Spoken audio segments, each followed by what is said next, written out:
आवाज आ रही है ऑनलाइन वालों हाँ सर। को? हाँ सर।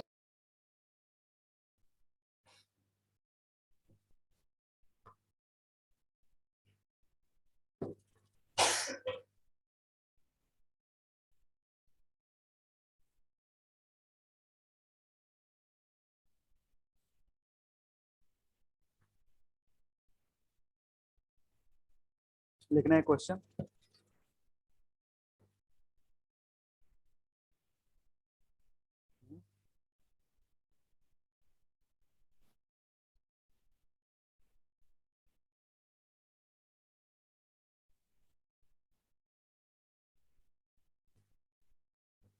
लिखो।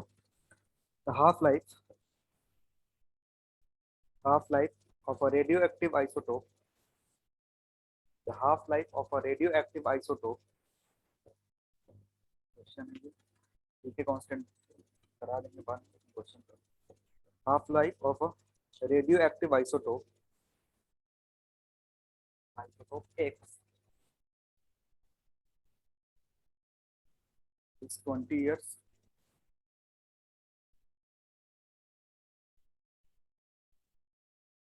Is 20 years. Full stop. It it decays to it decays to it decays to another element Y. It decays to another element Y, which is stable. It decays to another element Y, which is stable. Which is stable. Sir Y क्या lead है? ये भी Y ऐसे क्या हम लोग ऐसे lead पकड़ हाँ लेंगे? मान सकते हो, मान सकते हो, लेकिन क्वेश्चन में एक्स वाई करके दिया हुआ है, ऐसा कुछ नाम नहीं दे रहा। जो नहीं कि लीड ही होगा। अगर कार्बन डेटिंग यूज कर रहे हो तो कार्बन 14 चेंज होता है किसमें? कार्बन 12 में। कार्बन 14 जो है रेडियो एक्टिव है, जिसके लिए हम किसी प्लांट का या किसी भी जो फॉसिल फ्यूल है उसका एज पता करते हैं, वो बताएंगे। नेक्स्ट लिखना फुल स्टॉप के बाद two elements X and Y. Two elements X and Y two elements x and y were found to be in ratio. Two elements x and y were found to be in ratio. Were found to be in ratio of 1:7. Ratio of 1:7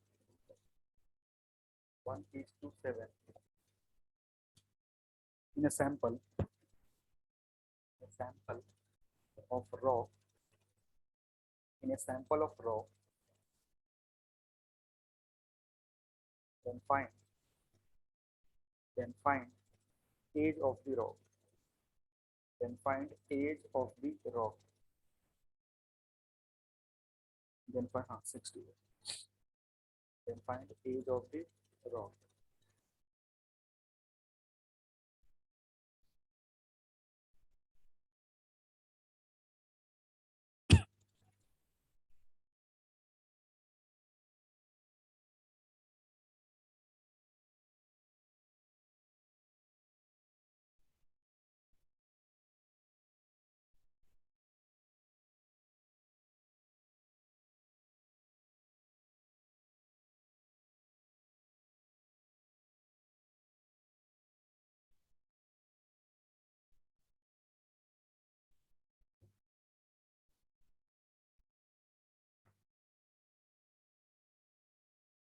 ये वाला जो question है ये तीन बार पूछ चुका है, 2 बार NEET में, 1 बार जेई में।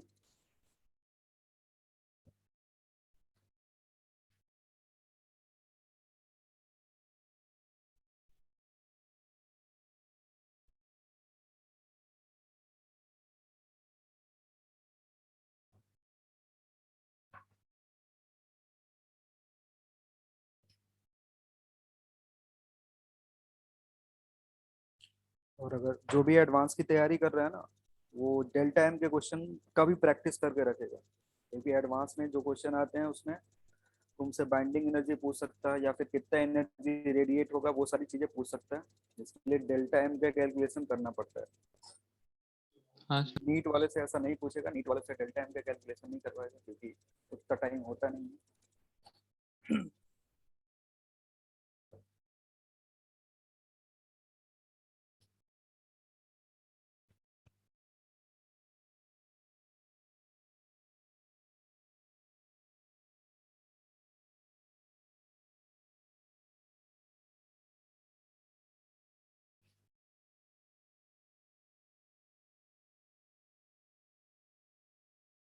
हो गया।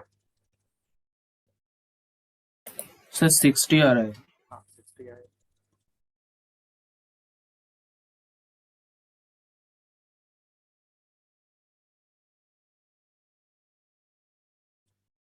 देखो इनिशियली जो जब रॉक होगा, इनिशियली जब रॉक का फॉर्मेशन हो रहा था तो उसके पास क्या होगा, एक्स होगा। ठीक है, ये तुम्हारा कैसा है, रेडियो एक्टिव है। और यही चीज क्या हो रहा होगा, डीके होकर के वाई प्रोड्यूस कर रहा है। तो जब जिस पॉइंट पे तुम देख रहे हो ना उसके पास क्या है, वाई और एक्स दोनों है। जिसका तुमको क्या दे दिया हुआ है, रेशियो दे दिया। मतलब टोटल जो एक्स होगा इनिशियली वो कितना होगा, 8 यूनिट। आ रही बात समझ में। और ये 8 यूनिट ब्रेक हुआ है किसमें, 1:7 में। आ रही बात समझ में। इनिशियली कितना प्रेजेंट होगा, एक्स का प्रेजेंट होगा 8 यूनिट, जो फर्दर टाइम के साथ ब्रेक हो रहा है किसमें, 1:7 में ब्रेक हो जा रहा है, जिसमें एक्स और वाई दोनों है। और एक बार मैं चेक कर लें तो एक्स कौन सा है, एक्स इनिशियल दिया हुआ है, कहा गया एक्स। हाँ ये एक्स है तुम्हारा, और ये क्या है तुम्हारा, वाई है। ये तुमको रेशियो दे दिया। मतलब पहले पहले कितना था, 8 था, अभी कितना बचा, 1 यूनिट बचा। यानी कितना यूनिट डीके हो गया होगा, 7 यूनिट डीके हुआ, तभी तो ये प्रोड्यूस हो रहा है ना। तो यहाँ से फॉर्मूला क्या आएगा, n equals to n naught e to the power minus lambda T. आ रही बात समझ में। अब यहाँ पे तुमको करना है क्या है कि n की जगह ये पुट करेंगे x के लिए, क्योंकि ये जो फॉर्मूला है किसके लिए यूज होता है, रेडियो एक्टिव एलिमेंट के लिए, और x रेडियो एक्टिव एलिमेंट है जिसका अभी का वैल्यू दिया हुआ t टाइम के बाद जो तुमको कैलकुलेट करना है। और इनिशियली कितना था, 8 यूनिट था। तो यहाँ पुट क्या करेंगे, 1 is equal to 8 e to the power minus, इसको लिख सकते हो ln2 into T divided by T half, जो क्वेश्चन में दिया हुआ है टी हाफ। लेमडा की जगह क्या लिख सकते हैं, लेमडा की जगह ये टर्म लिख सकते हैं। तो फर्दर सिंप्लीफाई करोगे ये होगा 1/8 is equal to e to the power T ln2 divided by T.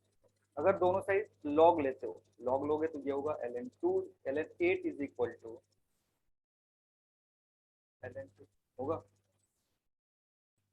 Minus sign है, ऊपर चला गया, 1/8 था, ऊपर जाएगा वो माइनस साइन को खा जाएगा। ये कितने बार में जाएगा, 3 टाइम्स। 2 को 2 रेस, ये 8 को 2 रेस टू पावर 3 लिख सकते हैं ना, जो कि बाहर आ जाएगा, और बाहर आएगा तो 3 टाइम्स से कर सकते हैं। t will be 3 into t। Half life कितना दिया हुआ था, 20, तो 3 into 20 करोगे 60 ईयर्स है आंसर। ठीक है।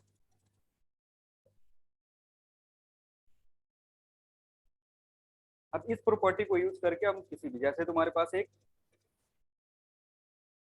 फोजिल फ्यूल है, मान लो तुम्हारे पास एक ट्री है, ट्री को बर्न कर दिया गया, मतलब ट्री पहले जिंदा था, उसके बाद डेड हो गया।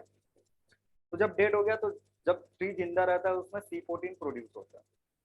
ठीक है, जब ट्री के पास लाइफ होगा तो वो क्या प्रोड्यूस कर रहा होगा, C14। जैसे ही मर जाएगा तो क्या हो जाएगा, ये C14 प्रोड्यूस नहीं होगा, और ये टाइम के साथ क्या होगा, डिग्रेड होगा, क्योंकि C14 कैसा एलिमेंट है, रेडियो एक्टिव एलिमेंट है, तो ये डीके होता है। तो कुछ दिन बाद जब इसको चेक करोगे ना, मान लो 1000 साल बाद इसको चेक कर रहे हो, 1000 बाद साल चेक करोगे तो इसके बाद जो भी तुम्हारा ये है एलिमेंट है उसके पास C14 होगा, लेकिन इनिशियल के रेस्पेक्ट में क्या होगा, वो कम होते जाएगा, क्योंकि यही चीज C14 कन्वर्ट होकर के किसमें जा रहा होगा, C12 में, जो कि स्टेबल है।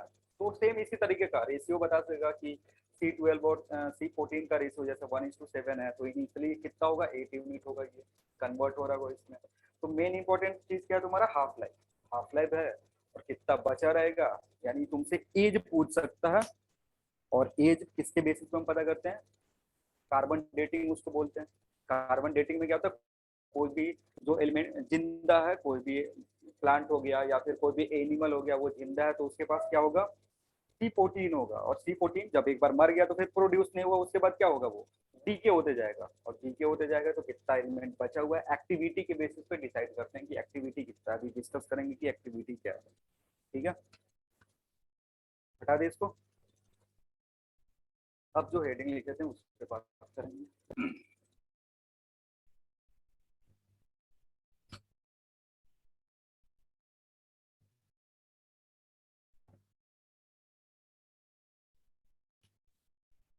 हेडिंग था तुम्हारा डीके कांस्टेंट।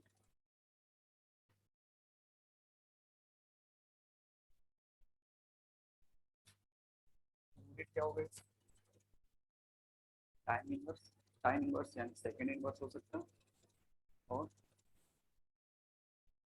आवर इनवर्स या फिर ईयर इनवर्स एंड सो ऐसा कुछ भी होगा। ईयर के टर्म में भी हो सकता है, आवर के भी टर्म में हो सकता है, सेकंड के भी टर्म में हो सकता है। सेकंड जनरली बहुत कम यूज होता है, most of the time year inverse, hour inverse या फिर डेज इनवर्स।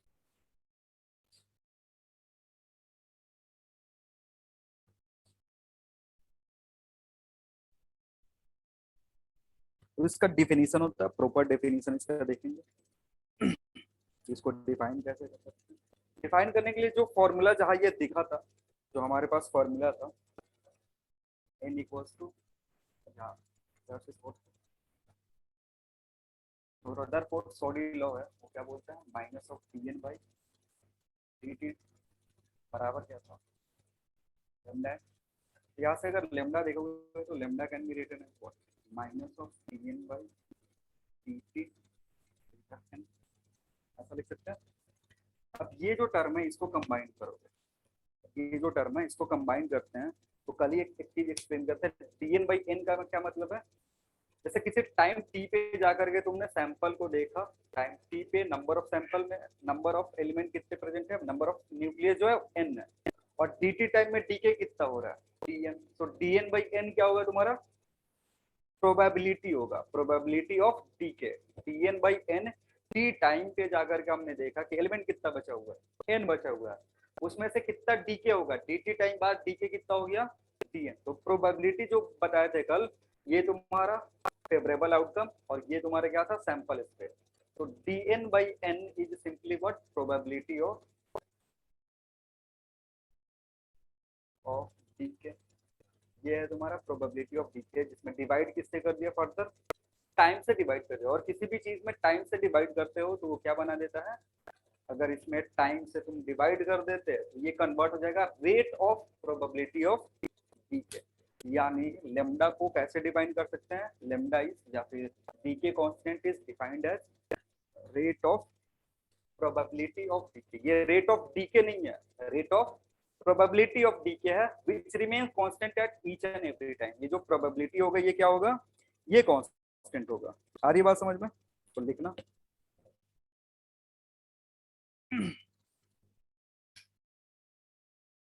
ये यहाँ तक लिखो।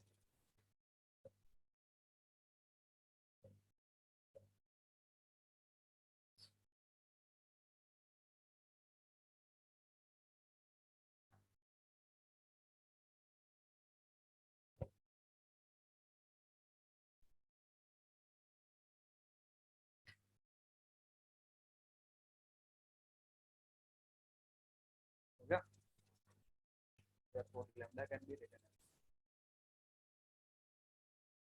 probability of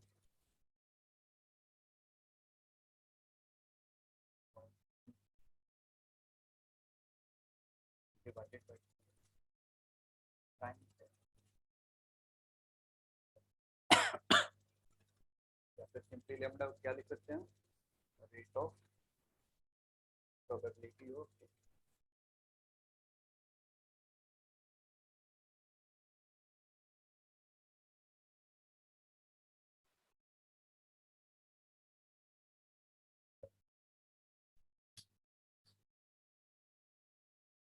या फिर प्रोबेबिलिटी ऑफ डी के पर यूनिट टाइम, दोनों सेम चीज है।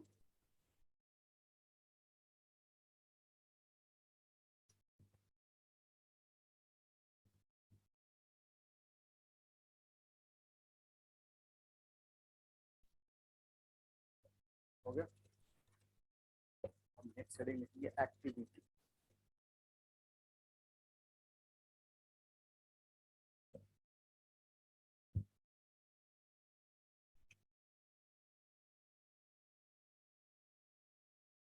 इसको ए से रिप्रेजेंट कर सकते हैं। हाँ, एक्टिविटी ए और आर।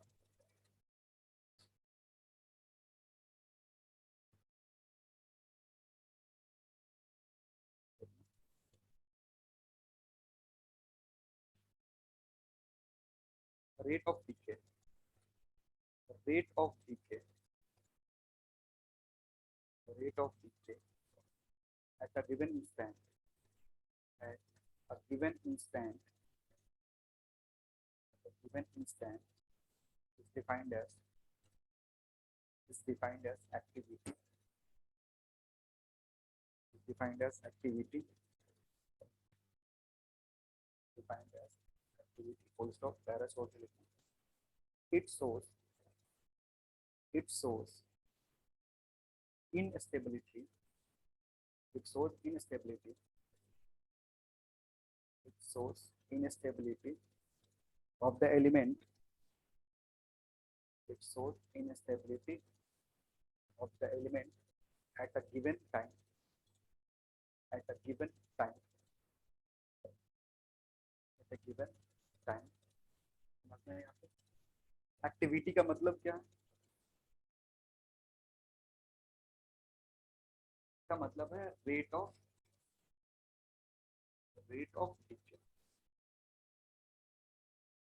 देखो इसमें कभी कभी कंफ्यूजन होता है। ये चीज है rate of probability of decay, और ये क्या है तुम्हारा रेट ऑफ डीके। और रेट ऑफ डीके सिंपली जो होता है ए जो होगा it will simply minus dn by dt, है ना। Activity simply what dn by dt minus dn by dt, और dn by dt अगर लॉ से देखोगे तो it is equal to n into lambda. Rate जो भी तुम्हारा रेट लॉ था, रेट लॉ क्या बोल रहा था कि rate of decay is directly proportional to number of nucleus present, और उसको हमने सिंप्लीफाई करके dn by dt minus dn by dt को क्या लिखा था n लेमडा लिखा था।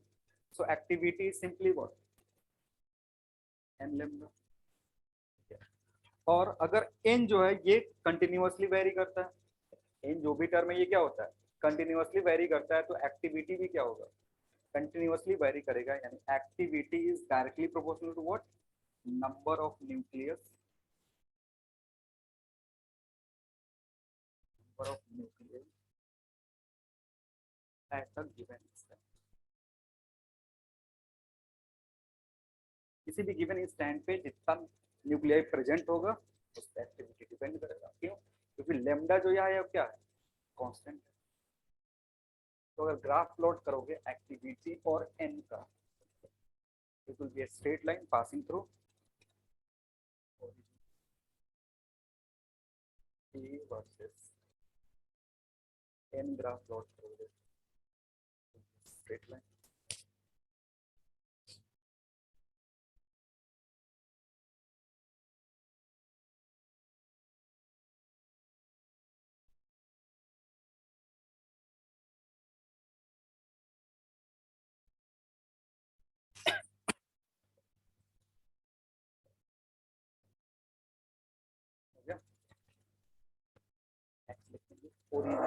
ओरिजिनल एक्टिविटी, इसी में सब हेडिंग है, वो हेडिंग है सब हेडिंग है ओरिजिनल एक्टिविटी। इसको रिप्रेजेंट करते हैं ए नोट से। ये होता है एक्टिविटी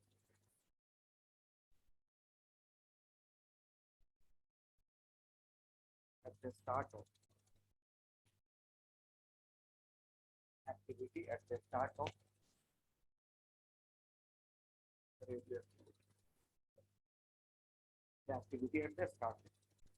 इसका मतलब ये है कि ए नोट जो होगा that is A naught equals to lambda into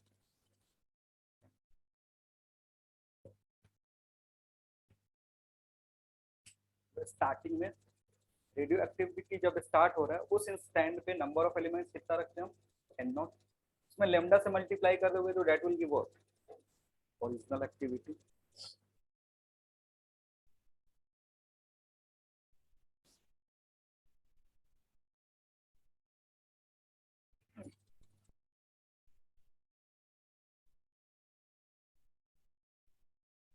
और ये जो एक्टिविटी है वो टाइम के साथ क्या होगा, डिक्रीज होगा। टाइम के साथ क्या हो रहा होगा, ये डिक्रीज करेगा। तो activity as a function of time.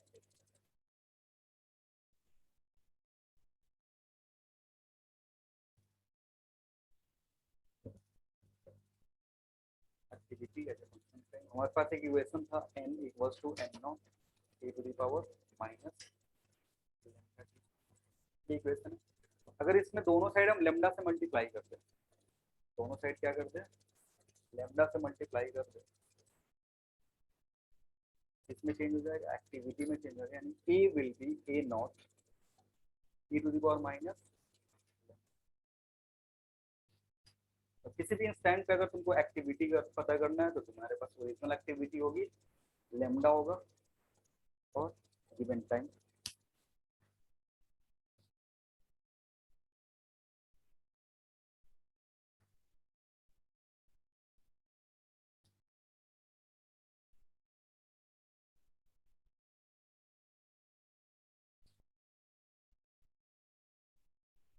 हो गया।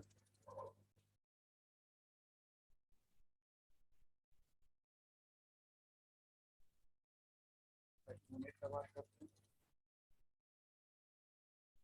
यूनिट जो होता है दिस इंटीग्रेशन,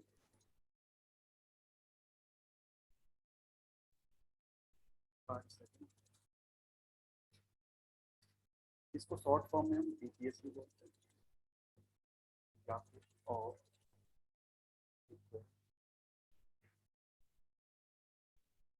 इक्वल भी इसका एक यूनिट है। और 1 डीपीएस जो होते हैं 1 के बराबर।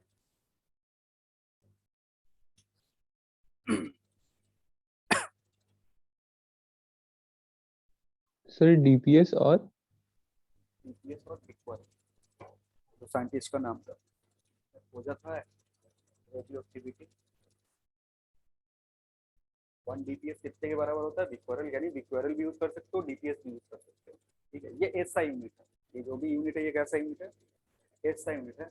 कुछ अदर यूनिट भी यूज कर सकते हो जिसमें रदरफोर्ड और क्यूरी भी होता है। तो अदर्स यूनिट क्या होगा तुम्हारे पास,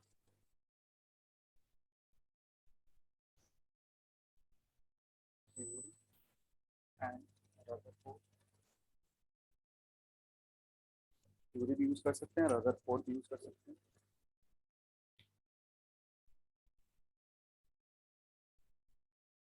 तो हमारे पास इन दोनों के बीच में रिलेशन कुछ होना चाहिए। 1 क्यूरी के बराबर होता है 3.7 इंटू 10 टू पावर, और क्या होगा 10 और 1 रदरफोर्ड क्या होगा, आगे किसी को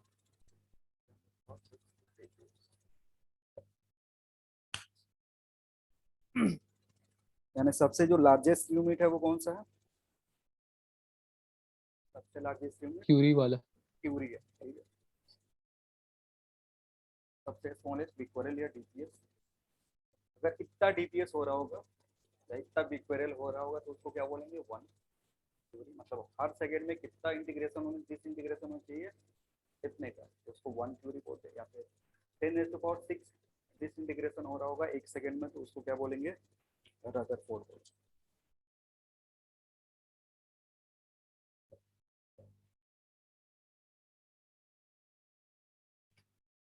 होमवर्क जो दिए थे पढ़ के आए हो, नहीं पढ़े हो? हाँ सर। अरे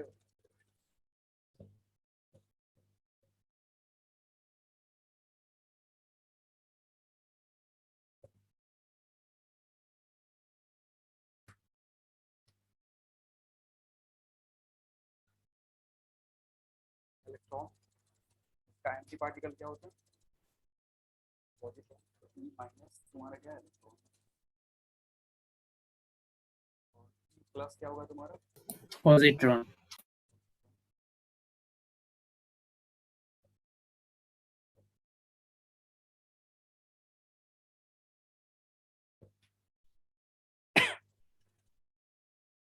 का जो सिंबल होगा, सिंबल क्या यूज करते हैं इलेक्ट्रॉन के लिए, बीटा -1 इधर 0। ये सारी चीजों को हम कोशिश करते हैं, जैसे न्यूक्लियस का जो सिंबल प्रोवाइड कर रहे थे वैसा ही सिंबल लिखने का। तो ये वाला नंबर क्या रिप्रेजेंट करेगा, ए, और ये वाला नंबर क्या रिप्रेजेंट करेगा, जेड, चार्ज रिप्रेजेंट करेगा। ठीक है, वैसे ही इसका जो सिंबल होगा वो क्या होगा, बीटा 0, और इधर मास जो होगा वो किसके बराबर होगा, मास ऑफ इलेक्ट्रॉन, और इधर भी मास ऑफ इलेक्ट्रॉन, दोनों का मास क्या होगा, सेम होगा। चार्ज की बात करोगे तो -3, और इस पे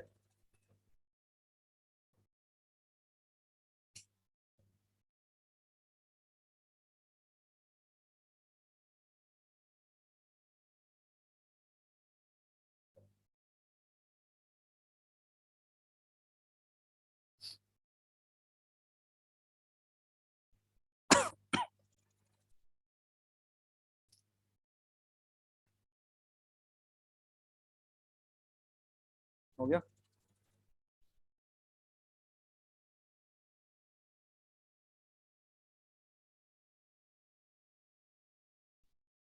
नेक्स्ट क्या है तुम्हारे पास, प्रोटॉन। प्रोटॉन मतलब तो P+ से भी रिप्रेजेंट करते हैं, क्या है जो इसका सिंबल है वो 1H1, यानी 1H1 लिखने का क्या मतलब है, प्रोटॉन। इसका मास जो होगा, मास ऑफ प्रोटॉन, चार्ज कितना होगा,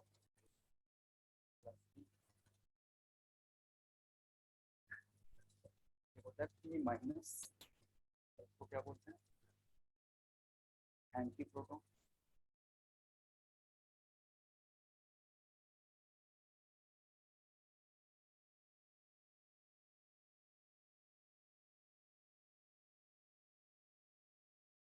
एंटी प्रोटॉन में P- सिंबल यूज कर लेते हैं। मास इसका कितना होगा, प्रोटॉन के बराबर होगा, लेकिन जो इस पे चार्ज होगा it will B minus,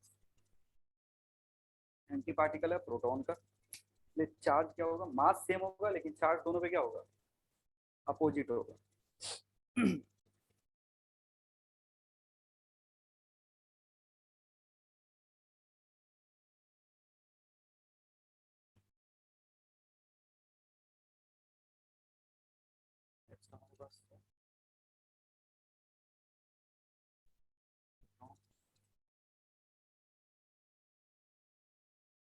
neutron का जो सिंबल होता है, न्यूट्रॉन का सिंबल क्या होगा, अब एन क्या क्या कैरी करेगा, जेड में इसका कोई कंट्रीब्यूशन होता है, जेड में कोई कंट्रीब्यूशन नहीं होता है, लेकिन ए में कंट्रीब्यूशन होता है 1। न्यूट्रॉन का सिंबल होगा मास ऑफ न्यूट्रॉन, चार्ज कितना होगा, न्यूट्रल होता है वो चार्ज नहीं होता।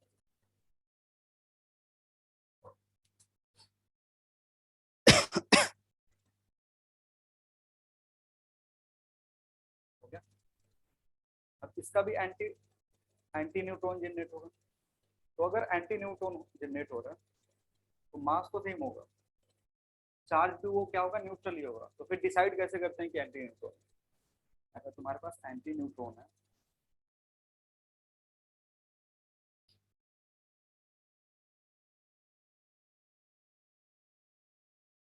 एंटी न्यूट्रॉन के लिए मास जो होगा वो क्या होगा, सेम ही होगा। ठीक है, अगर मास सेम है, चार्ज भी उस पे नहीं है, तो डिसाइड कैसे करना है कि ये एंटी न्यूट्रॉन है, स्पिन से।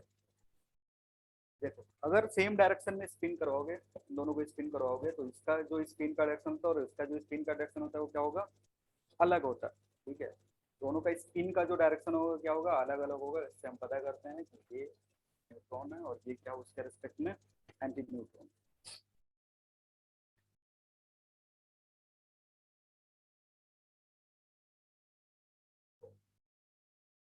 ठीक है,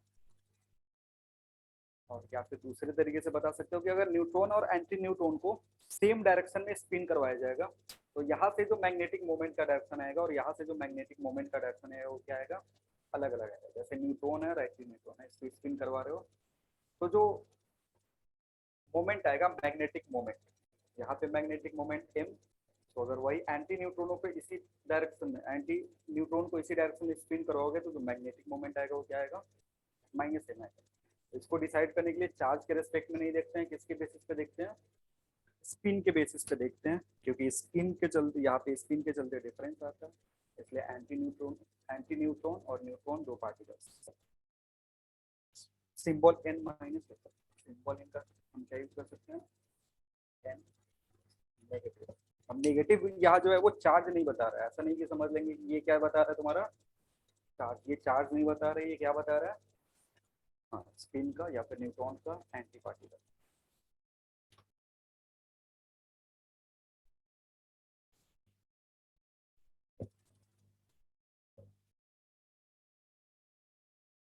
देखेंगे न्यूट्रिनो,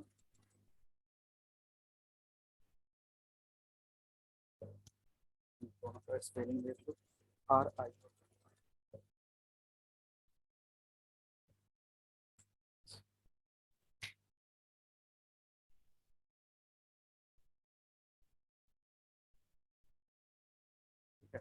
अब दो पार्टिकल्स और हमें मिले थे जब बीटा डीके हो रहा था, तो जब एनर्जी कंजर्व कर रहे थे ना, तो एनर्जी इनबैलेंस हो रहा था, तो फिर वहाँ पे एक थ्योरी दिया गया कि मे बी एक पार्टिकल रिलीज हो रहा है, और वो पार्टिकल क्या हो रहा है, कुछ एनर्जी लेकर के चला जा रहा है।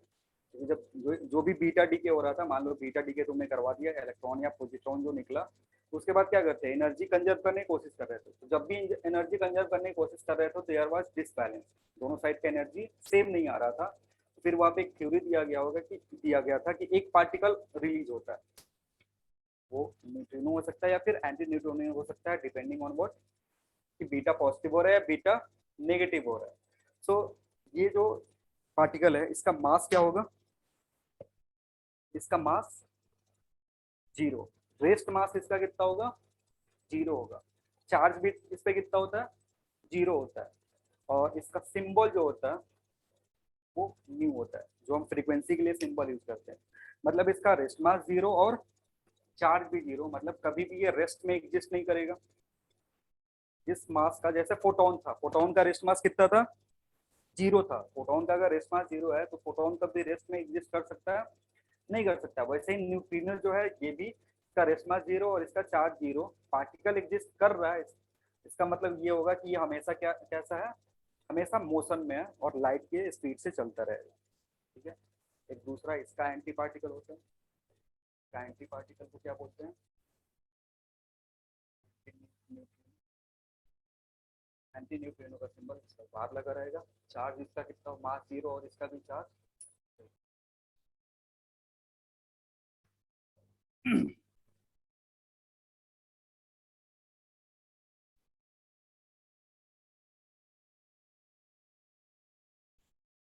और ये दोनों जो है स्टेबल होते हैं। ठीक है। अगेन डिसाइड कैसे करते हैं कि कौन सा एंटीनो है न्यूट्रिनो है, on the basis off spin, spin के बेसिस पे, क्योंकि चार्ज से डिसाइड नहीं कर सकते हो, बेसिस ऑफ स्पिन डिसाइड करते हैं कि कौन सा एंटी न्यूट्रिनो होगा या न्यूट्रिनो होगा। और ये हमेशा मोशन में रहते हैं, स्टेबल पार्टिकल है। और जब भी बीटा डीके हो रहा होगा तो एंटी न्यूट्रिनो और न्यूट्रिनो प्रोड्यूस होता है एनर्जी बैलेंस करने के लिए। हो गया। डिटेल में डिस्कस करेंगे जो भी तुम्हारा अल्फा बीटा और gamma ray,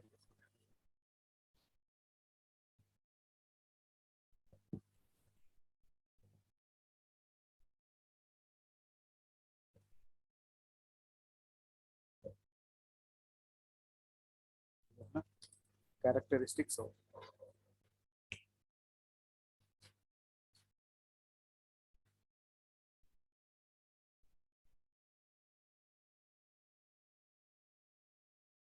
alpha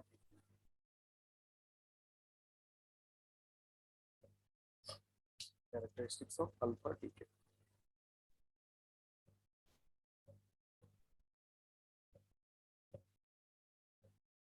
alpha decay का जो रिएक्शन है, रिएक्शन कुछ इस तरीके से शो करते हैं। न्यूक्लियस है, न्यूक्लियस के लिए ए और जेड का रिप्रेजेंटेशन होगा।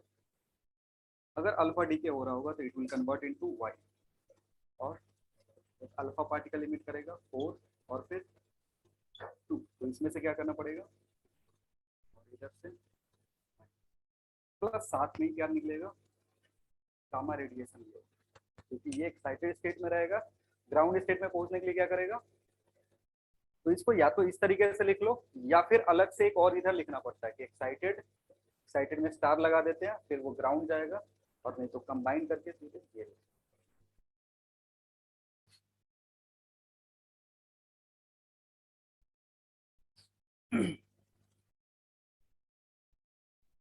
हो गया। और ये एनर्जी के फॉर्म में रिलीज होगा, क्योंकि ये क्या है, रेडिएशन है तुम्हारा। तो एनर्जी रिलीज हो गया, इसके पास एनर्जी, इसके पास एनर्जी, दिस प्लस दिस किसके बराबर होनी चाहिए, इसके पास एनर्जी हो बराबर। बस इसको इसको कंबाइन करोगे तो फिर एनर्जी इक्वल नहीं होगा। नेक्स्ट लिखेंगे, इसमें लिख लो ड्यूरिंग, इसके नीचे पॉइंट वाइज लिखो, during during alpha decay, during alpha decay atomic mass number, atomic mass number decreases by 2, sorry, atomic mass number decreases by 4, atomic mass number is decreases by 4, and atomic number is decreases by 2.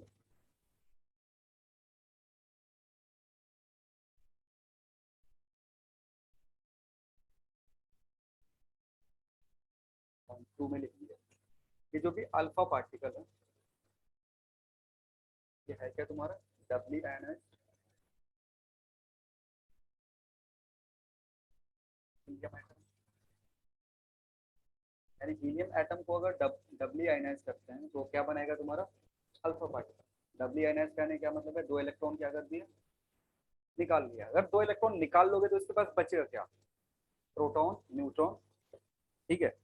सो ये जो भी particle है alpha particle, charge particle, वो पहले ही पता थी, क्यों, क्योंकि ये डबली आयनाइज हीलियम आयन है। तो अगर इससे बात करोगे तो इसके पास कितना प्रोटॉन होगा, 2 प्रोटॉन। तो अल्फा पार्टिकल इंक्लूड 2 प्रोटॉन्स है, 2,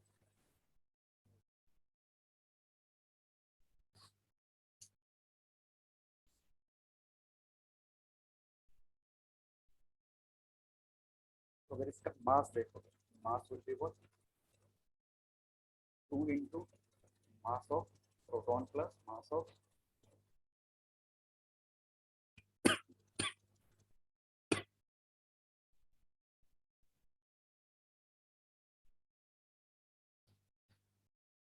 चार्ज कितना होगा, चार्ज की अगर बात करोगे तो चार्ज होगा 2,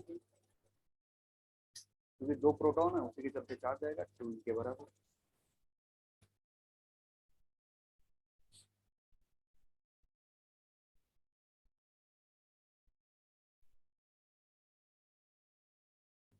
यानी जब भी अल्फा पार्टिकल इमिट हो रहा होगा तो कोई भी अगर एलिमेंट है वो पीरियोडिक टेबल में 2 कॉलम पीछे चला जाएगा।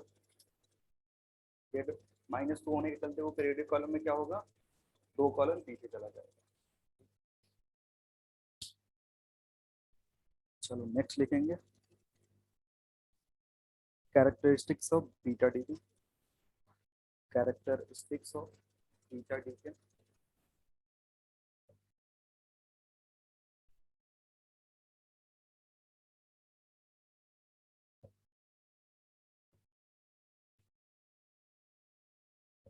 बीटा डीके में 2 बीटा डीके का बात करेंगे,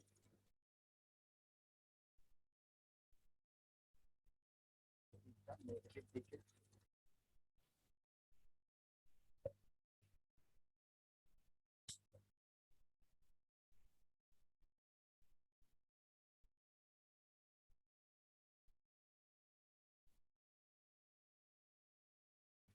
बीटा नेगेटिव का सिंबल क्या था, 0 और माइनस।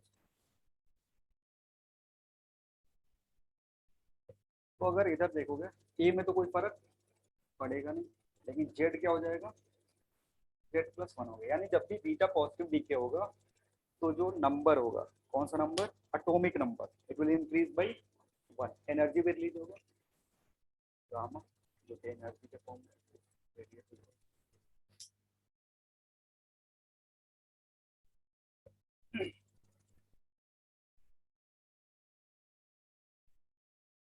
ठीक है, तो इसके नीचे लिखना।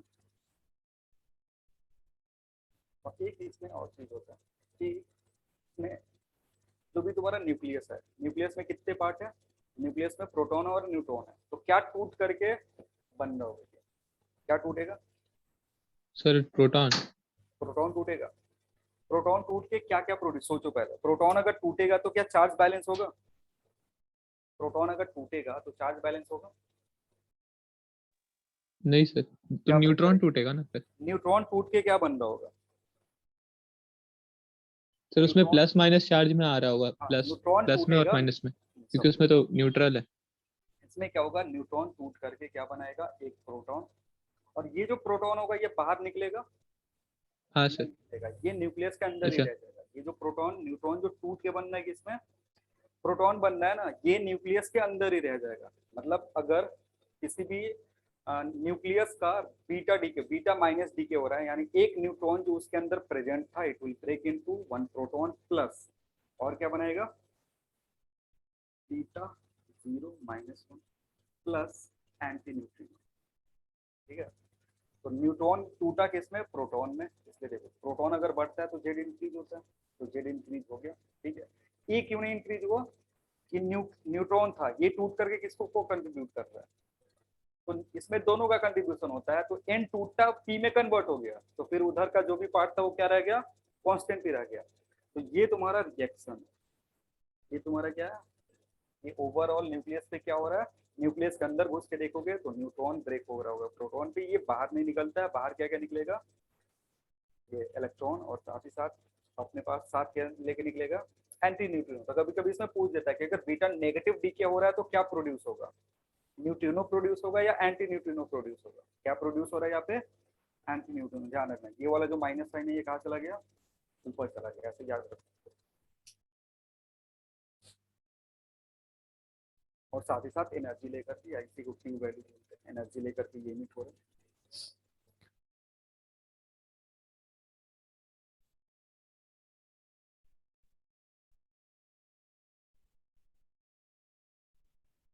हो गया, इसमें लिखना, इसके नीचे पॉइंट वाइज लिख लो। During during negative beta decay, during negative beta decay, during negative beta decay, atomic mass number remains constant, atomic mass number remains constant, and atomic number is increased by 1, and atomic number is increased by 1, जो भी तुम्हारा atomic number है, it will be increased by 1. Next point लिखेंगे, to explain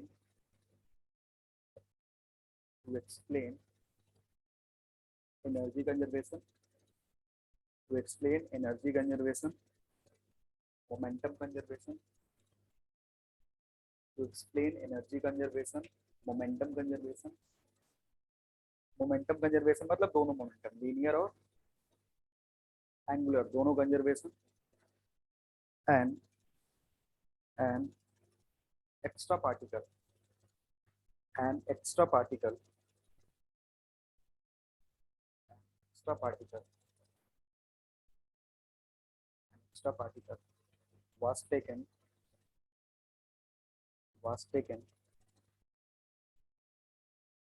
to be was taken to be released was taken to be released to be released was taken to be released during this process, it is known as anti-neutrino, which is known as anti-neutrino.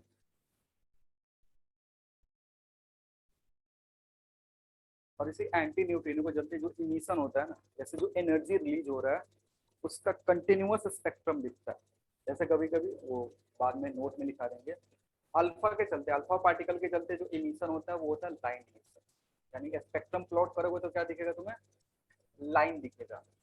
और जो भी beta emission हो रहा होगा, अब beta से जो energy release होगा ना वो डिपेंड किस पे करेगा, न्यूट्रिनो पे, न्यूट्रिनो या एंटी न्यूट्रिनो पे डिपेंड करेगा ये कितना एनर्जी खा रहा है। तो ये जितना एनर्जी खाएगा ना उसके बेसिस पे इसका एनर्जी डिफाइन करेंगे। तो यहाँ से जो एनर्जी आता है ना वो आता है तुम्हारा कंटिन्यूअस स्पेक्ट्रम। कंटिन्यूअस क्यों? क्योंकि पॉसिबिलिटी क्या है कि जो भी एनर्जी है, मान लो वो 5 इलेक्ट्रॉन वोल्ट, 6 इलेक्ट्रॉन वोल्ट या इसके बीच में कोई भी एनर्जी ले सकता है, क्योंकि ये इसकी एनर्जी रेगुलेट किसको कर रही है, इसके एनर्जी कर रही है। तो इसके साथ तो कुछ ऐसा रिस्ट्रिक्शन नहीं है, कोई भी एनर्जी लेकर के निकल सकता है। क्योंकि हम इसको क्यों लाए, इसका एनर्जी और इसका एनर्जी जब कंबाइन कर रहे हैं तो बैलेंस नहीं हो रहा था, तो हमने एक एक्स्ट्रा पार्टिकल इंट्रोड्यूस करा और इसका क्या माना, इसके पास मोमेंटम है और क्या है, एनर्जी है। क्योंकि इसके पास ना तो रेस्ट मास है और ना ही चार्ज है, इसके पास खाली क्या है, एनर्जी और मोमेंटम है। तब जाकर के ये सिस्टम क्या हो रहा था, पूरा बैलेंस हो रहा था, एनर्जी कंजर्वेशन या फिर मास मोमेंटम कंजर्वेशन। तो ये कुछ भी एनर्जी ले जा सकता है, जिसके चलते यहाँ से जो स्पेक्ट्रम आता है that spectrum is what, continuous spectrum. लेकिन अल्फा के लिए क्या होता है, लाइन स्पेक्ट्रम होता है। एक पर्टिकुलर अल्फा इमिशन होगा तो उसमें एक तुमको लाइन रेडिएशन दिखेगा, जिसको प्लॉट करोगे, वो लिखा देंगे नोट में, बाद में लिखा देंगे।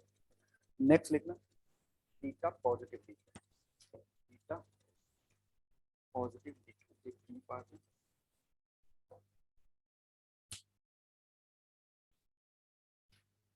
तो अगर बीटा पॉजिटिव डीके हो रहा है तो इस केस में क्या होगा, यहाँ पे 1 दिखेगा। अभी भी इधर क्या दिख रहा है तुम्हारा, तो दिख रहा है।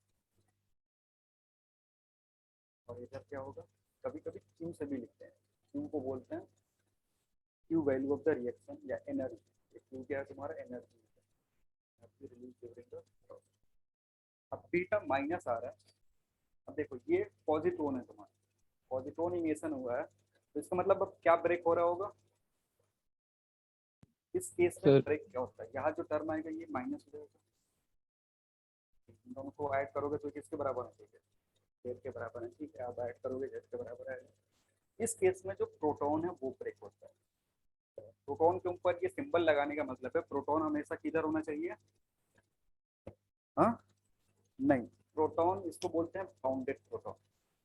फ्री स्टेट में पहले तो प्रोटॉन दिखता नहीं है, प्रोटॉन हमेशा कहाँ दिखता है, न्यूक्लियस के अंदर। तो ऐसा नहीं है कि एक प्रोटॉन को बाहर निकाल लिए और उस बाहर जो निकला वो प्रोटॉन है उसको ब्रेक कर रहे हैं, ये कभी ऐसा पॉसिबल नहीं है। कि प्रोटॉन जो भी होता है फ्री स्टेट में नहीं मिलता, हमेशा न्यूक्लियस में होता है।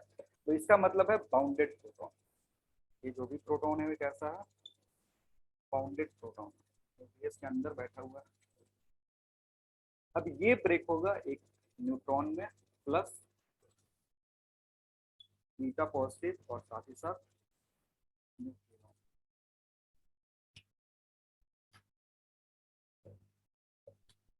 सर वो पी प्लस है ना?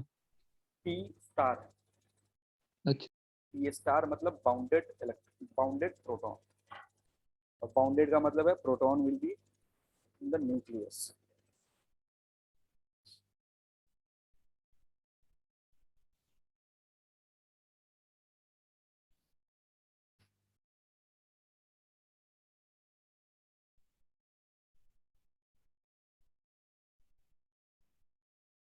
हो गया,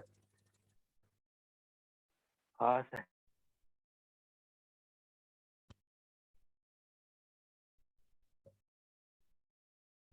तो इसमें पॉइंट वाइज क्या लिखोगे, पॉइंट में हमेशा बात करते हैं एटॉमिक नंबर और एटॉमिक मास, जो एटॉमिक मास नंबर है उसमें क्या इंक्रीज या डिक्रीज हो रहा है। तो इस केस में भी अगर देख रहे हो ए क्या है, कांस्टेंट है, क्योंकि प्रोटॉन ब्रेक हुआ किसमें, न्यूट्रॉन में। तो ब्रेक होता है एक घटता, लेकिन एक न्यूट्रॉन प्रोड्यूस हो गया तो ये क्या हो जाएगा, कांस्टेंट रहेगा। घटेगा क्यों, क्योंकि इसमें से ये जो बीटा पॉजिटिव है ये निकल गया, इसके चलते यहाँ -1 हो गया। तो लिखो नेक्स्ट पॉइंट में atomic mass number remains constant, atomic mass number remains constant, atomic mass number remains constant, and atomic number atomic number decreases by atomic number decreases by 1। ठीक है, जब भी पॉजिटिव चार्ज इमिट हो रहा होगा हमेशा Z क्या होगा, डिक्रीज होगा।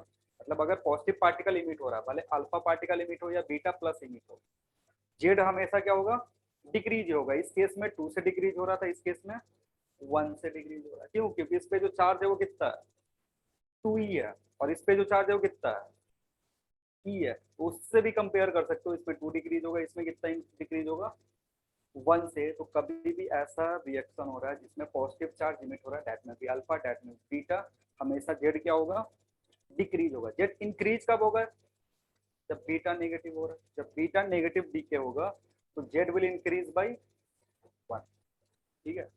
तो जेड में हमेशा चेंज हो रहा है, जेड का जो वैल्यू है वो कोई भी रिएक्शन करवा लो, अल्फा हो या बीटा हो, beta positive beta negative, Z हमेशा क्या होगा, चेंज होगा, ठीक है। लेकिन ए जो है वो एक ही केस में चेंज होता है, इस केस में it will convert into a-4 alpha reaction के केस में। यहाँ पे ए क्या रह रहा है, कांस्टेंट, यहाँ पर भी ए क्या रहेगा, कांस्टेंट, ठीक है। अब ये चीजें याद इसलिए रखने को बोल रहा है ना, क्योंकि बोल देता है कि एक एलिमेंट है x which is convert which undergoing a series of radioactive decay such as alpha comma beta plus beta minus again alpha beta minus and so on। तो फाइनली जो उसका मास नंबर या फिर एटॉमिक नंबर जो होगा वो क्या होगा, ठीक है।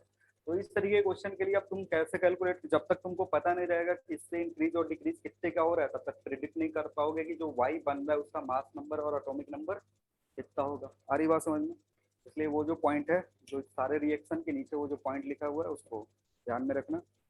अब सेम चीज जो एक्सप्लेनेशन एंटी न्यूट्रॉन का था, वही एक्सप्लेनेशन इसका भी होगा कि टू बैलेंस एनर्जी, मतलब टू एक्सप्लेन एनर्जी कंजर्वेशन और momentum conservation there must be a particle which is known as what, neutron. इसको अगेन दोबारा लिखने की जरूरत नहीं है क्योंकि सेम ही चीज है, हो गया।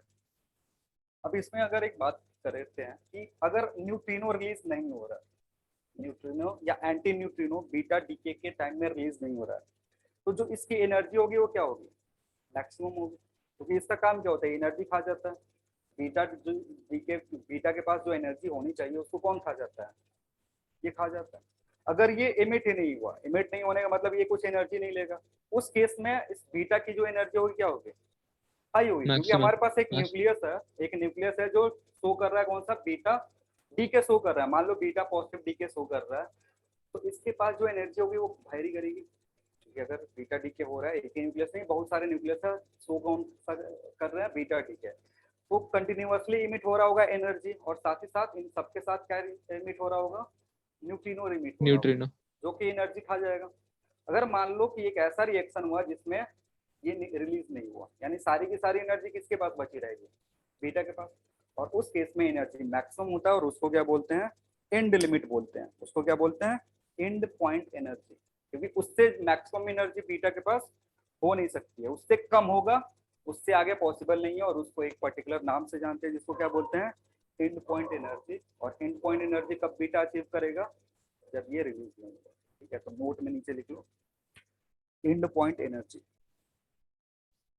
And point energy, end point energy.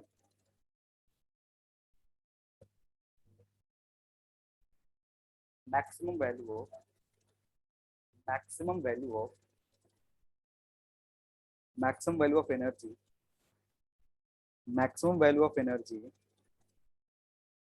of beta particle, maximum value of energy of beta particle is known as end point energy, end point energy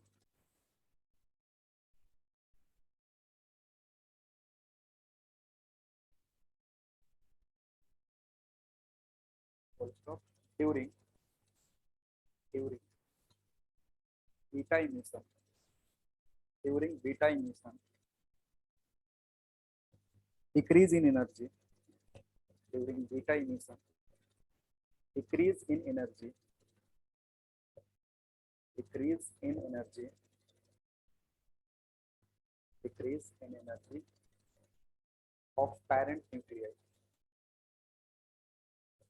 parent nuclei of parent nuclei is equal to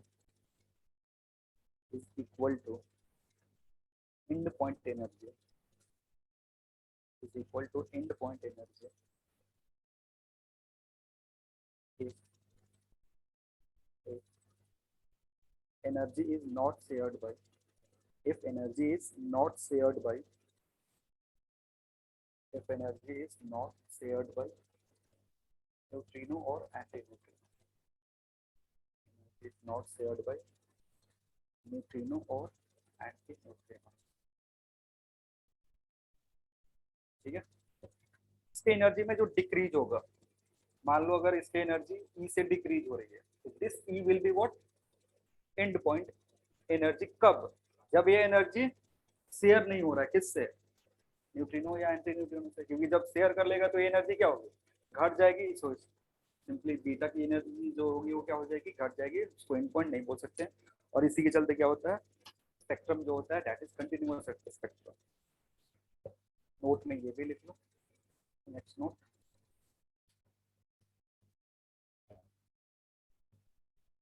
दोनों के चलते लिख लो, emission due to alpha, emission due to alpha, alpha decay is line spectrum, emission due to alpha is line spectrum,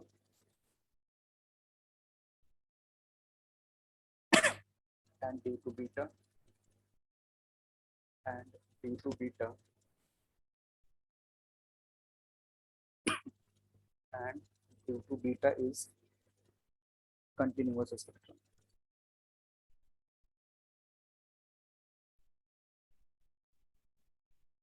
Continuous spectrum.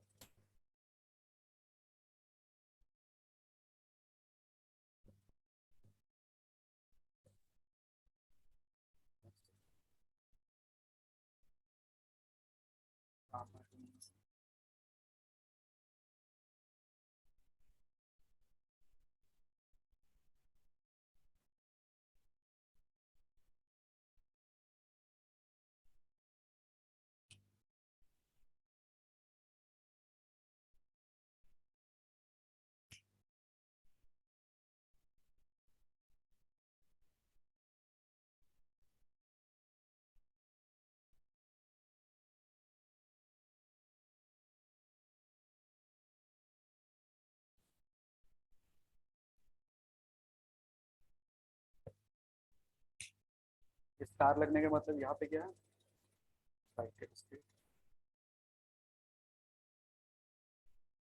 दिखाइए।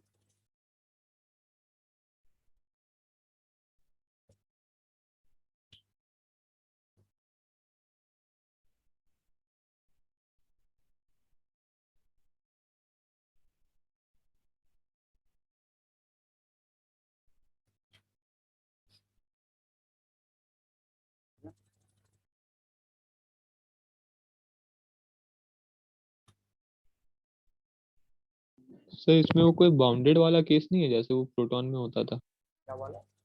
Sir bounded proton जैसे होता था star पे। नहीं नहीं, बाउंडेड यहाँ पे स्टार का मतलब बाउंडेड नहीं होता। यहाँ पे क्या मतलब है स्टार लगाने का, ये जो भी न्यूक्लियस है this is in excited state, जैसे इलेक्ट्रॉन के केस में होता है ना। इसी ये जो इमिशन है ना, इससे हमें पता चला था कि जो न्यूक्लियस होता है उसमें भी एनर्जी लेवल्स होते हैं। पहले एटॉमिक लेवल पे तो तुम्हें पता है कि एटॉमिक लेवल पे हाँ एनर्जी सर। स्टेट होता है, एनर्जी लेवल्स होता है इलेक्ट्रॉन्स के लिए। सिमिलरली जब गामा इमिशन को रीड करा गया तो हमें पता चला कि न्यूक्लियस में भी क्या होता है, एनर्जी लेवल होता है। और जब भी तुम्हारा कोई अल्फा इमिशन होगा या बीटा इमिशन होगा, तो जो तुम्हारा डॉटर न्यूक्लियस बनेगा, डॉटर न्यूक्लियाई बनेगा, that will be in what state, excited state. और वो एक्साइटेड स्टेट से कहाँ पे आएगा, ग्राउंड स्टेट में। और जब भी यहाँ पे आ रहा होगा तो इमिशन होगा, फोटॉन्स इमिट होंगे, और जो रेज होंगी उसको क्या बोलते हैं, गामा रेज बोलते हैं। ठीक है, क्योंकि इसका जो वेवलेंथ होता है अप्रोक्सीमेटली 10⁻⁻12 के रेंज में होता है। इस रेंज में जो भी रेज आएंगी उसको क्या बोलते हैं, गामा रेज बोलते हैं। शॉर्ट वेवलेंथ होता है। ठीक है, लिखना इसके नीचे पॉइंट पर। पहला इंपॉर्टेंट पॉइंट क्या है कि गामा रेज जो होगा ना तो ए चेंज होगा ना ही जेड चेंज होगा, कुछ चेंज नहीं होगा। इसके चलते कुछ चेंज नहीं होता, क्योंकि बस ये एक ट्रांजिशन है from excited state to ground state, इसका न्यूक्लियस है। तो लिख लो नेक्स्ट जो पॉइंट होगा, पहला पॉइंट में क्या लिखोगे, during gamma ray emission E and Z both remains constant. E and Z both remains constant.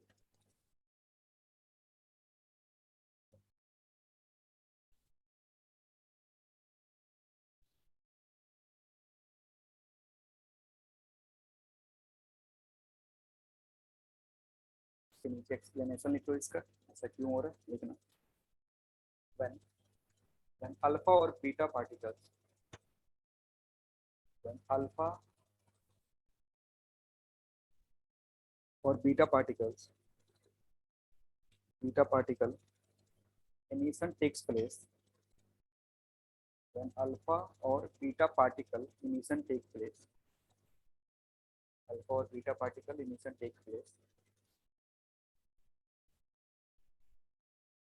nucleus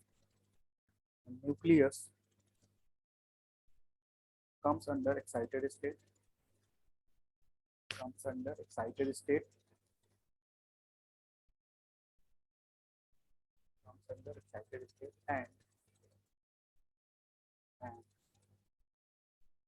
during transition to ground state,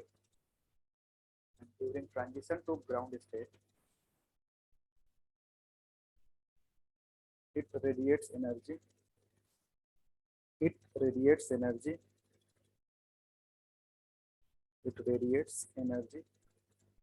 in form of gamma rays,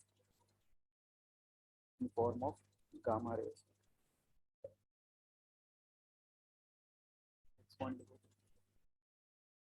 gamma rays have high ionizing power. Gamma rays has high ionizing power. Ionization तो समझते हो ना? हाँ sir. तो gamma rays जो होंगी उनके पास ionising power क्या होता है? ज्यादा होते हैं, क्योंकि इनके पास जो एनर्जी होता है ना वो बहुत ही ज्यादा होता है। मतलब बीटा पार्टिकल्स और अल्फा पार्टिकल के कंपेयर में इसका जो एनर्जी होता है क्या होता है? बहुत ज्यादा होता है। तो बीटा के रेस्पेक्ट में और अल्फा के रेस्पेक्ट में जो आयनाइजेशन का पावर होगा वो क्या होगा? ज्यादा होगा। साथ ही साथ इनका जो पेनिट्रेशन जो पावर होता है वो भी क्या होता है? बहुत ज्यादा।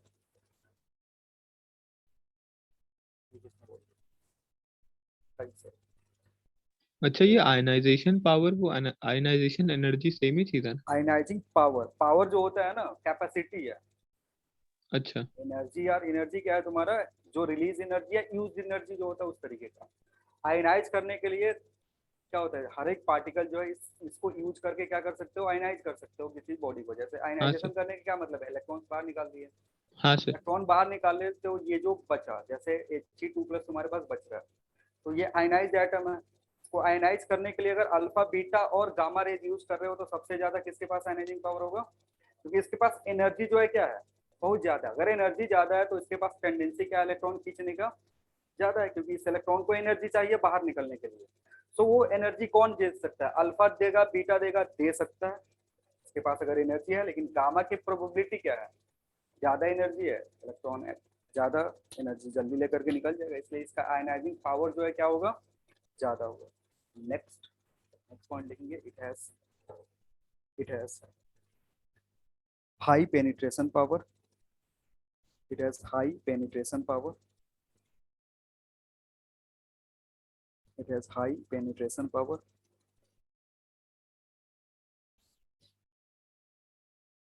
As सर compared, कंपैरिजन अगर करेंगे तो फिर अल्फा का सबसे कम होगा, फिर बीटा हाँ, का, फिर अल्फा का गामा का। सबसे कम। As compared to beta and alpha particle, it has high penetration power as compared to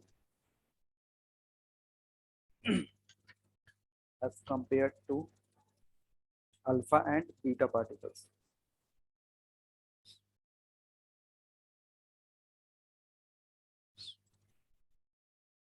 हो गया? हाँ सर। नेक्स्ट लिखेंगे, नेक्स्ट हेडिंग लिखना, pair production and pair animation.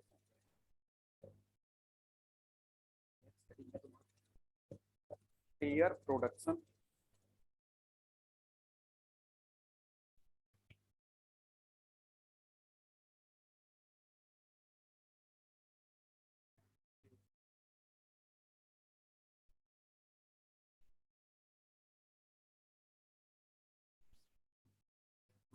Pair animation.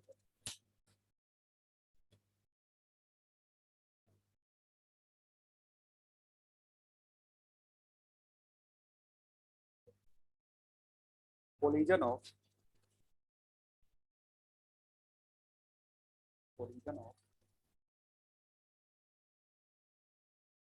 gamma ray photons, collision of gamma ray photons by a nucleus, collision of gamma ray photons by a nucleus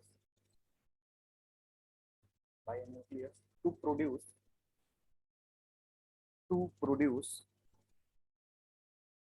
a pair of electron and positron is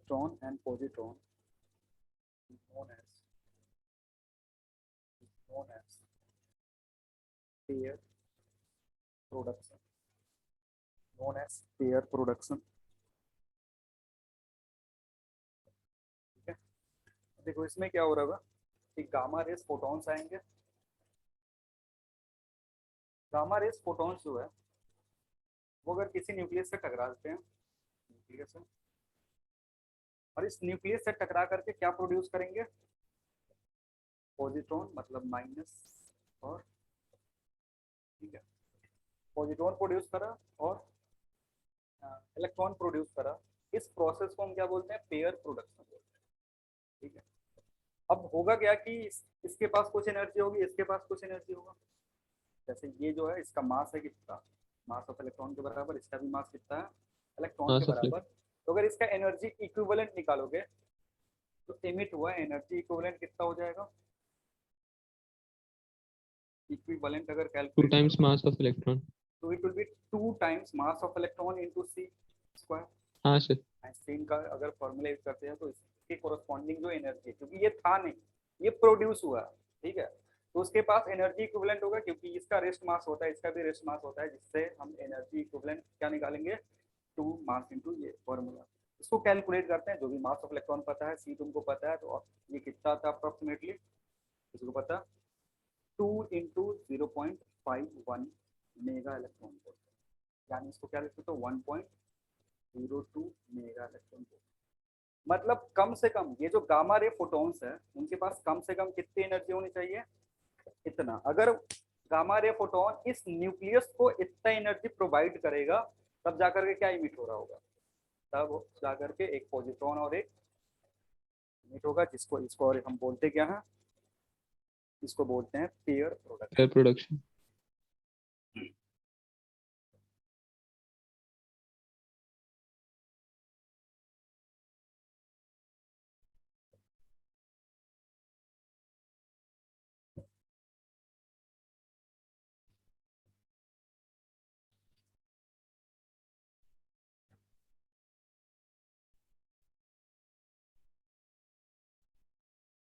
तो ये क्या threshold energy है, जो भी है क्या है तुम्हारा थ्रेशोल्ड एनर्जी है, कम से कम इतना एनर्जी होना चाहिए।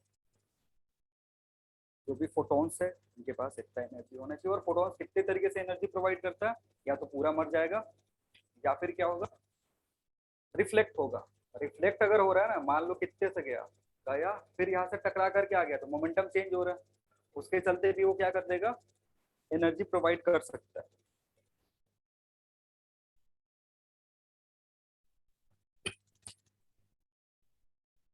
इसमें लिख दूं, this is the threshold amount of energy,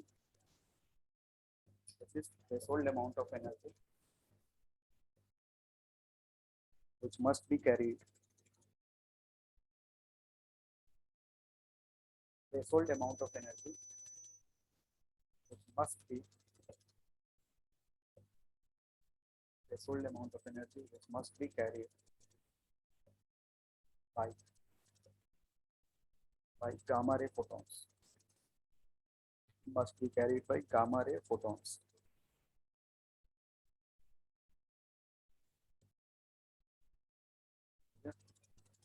अब इसका अपोजिट प्रोसेस होता है पेयर एनिलेशन। ये जो पेयर प्रोडक्शन हो रहा है इसका अपोजिट प्रोसेस क्या होगा, अब देखो होता क्या है कि जो भी बीटा पॉजिटिव डीके है या फिर पॉजिट्रॉन प्रोसेस जिसमें पॉजिट्रॉन इमिशन हो रहा है, वहां से पॉजिट्रॉन अगर बाहर निकल रहा है, उसको आसपास एटमॉस्फेयर में इलेक्ट्रॉन मिल गया, तो क्या करता है, कोलाइड करता है, और उससे कोलाइड करने के बाद क्या होता है, दोनों मर जाते हैं। पॉजिट्रॉन प्लस जो भी तुम्हारा इलेक्ट्रॉन है, ये कंबाइन करते हैं और दोनों एक दूसरे को क्या करेंगे, खा जाएंगे, क्योंकि एंटी पार्टिकल, इलेक्ट्रॉन का एंटी पार्टिकल क्या है। तो दोनों का जब कोलिजन होगा ना, दोनों मर जाएंगे और यहाँ से क्या इमिट होगा, एनर्जी। और जो इमिट हो रहा है एनर्जी, वो किसके बराबर होगा, इसका। यानी जब भी एक प्रोटॉन एक इलेक्ट्रॉन से कंबाइन होता है, तो वो पूरा का पूरा किसमें कन्वर्ट हो जाएगा, पूरा का पूरा एनर्जी में एनर्जी। कन्वर्ट हो जाता है। और एनर्जी जो होता है वो किस रेंज में होगा, गामा रेज के टर्म में होगा, इसलिए गामा रेज फोटोन, यानी ये कंबाइन होकर के क्या दे देंगे तुमको, गामा रेज इमिट करें। ठीक है, और इस प्रोसेस को क्या बोल देंगे, फिर और यहाँ एनिलेशन। से जो एनर्जी रिलीज होगी वो कितनी होगी, ये बराबर होगा, तो लिखना during pair annihilation, during pair annihilation, during pair annihilation,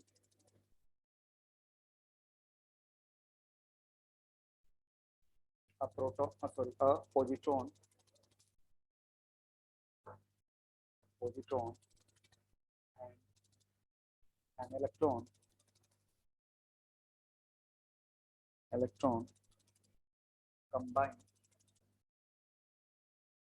ये positron positron and an electron combine, combine and release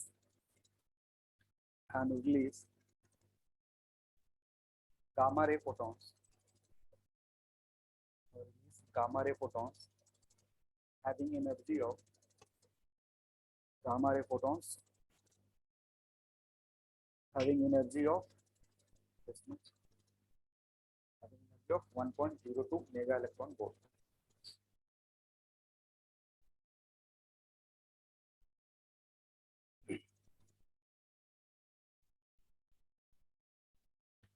एक और रिएक्शन होता है जिसको बोलते हैं के कैप्चर, लेफ्ट साइड में लिखना के कैप्चर। सर स्पेलिंग क्या है सर? के कैप्चर, के अलग कैप्चर अलग, स्पेलिंग क्या बताइए। सर ये अंग्रेज लोग का नाम ही अजीब सा रहता अरे है, याद ही नहीं रहता। के ऐसा, अभी समझ में आ जाएगा के क्यों, अच्छा, कैप्चर।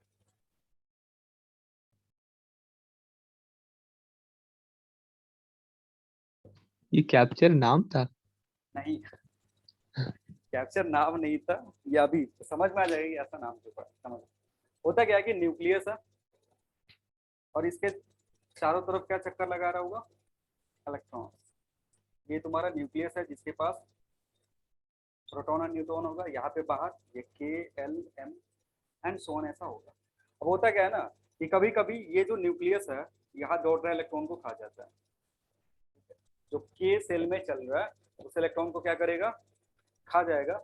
इसीलिए इसका नाम क्या पड़ा है, के, और इलेक्ट्रॉन को कैप्चर कर रहा है, इसलिए क्या बोलना है, के कैप्चर। अब काम टेंशन खत्म हो गई कि इसका नाम कैसे पड़ा।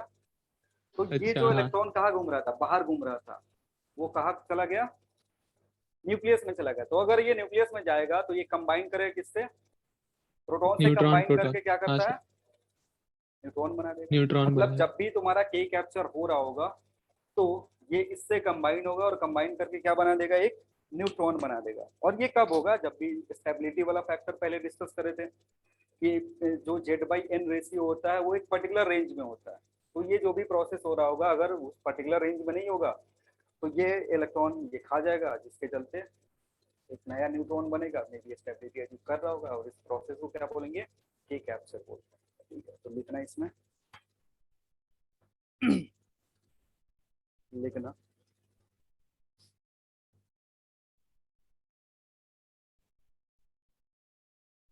लिखो, an electron, an electron, an electron in the के cell, an electron in the K cell is captured, an electron in the K cell is captured by the nucleus, by the nucleus, by the nucleus, to achieve stability, to achieve stability, क्योंकि जो भी process इधर हो रहा है radio activity का, उसका main purpose ही क्या है? हाँ, न्यूक्लियस को स्टेबल करना। के कैप्चर से भी क्या हो रहा होगा? स्टेबल हो रहा है, इज नोन एज के कैप्चर, इज नोन एज के कैप्चर। या कभी कभी इसको इलेक्ट्रॉन कैप्चर भी बोलते हैं।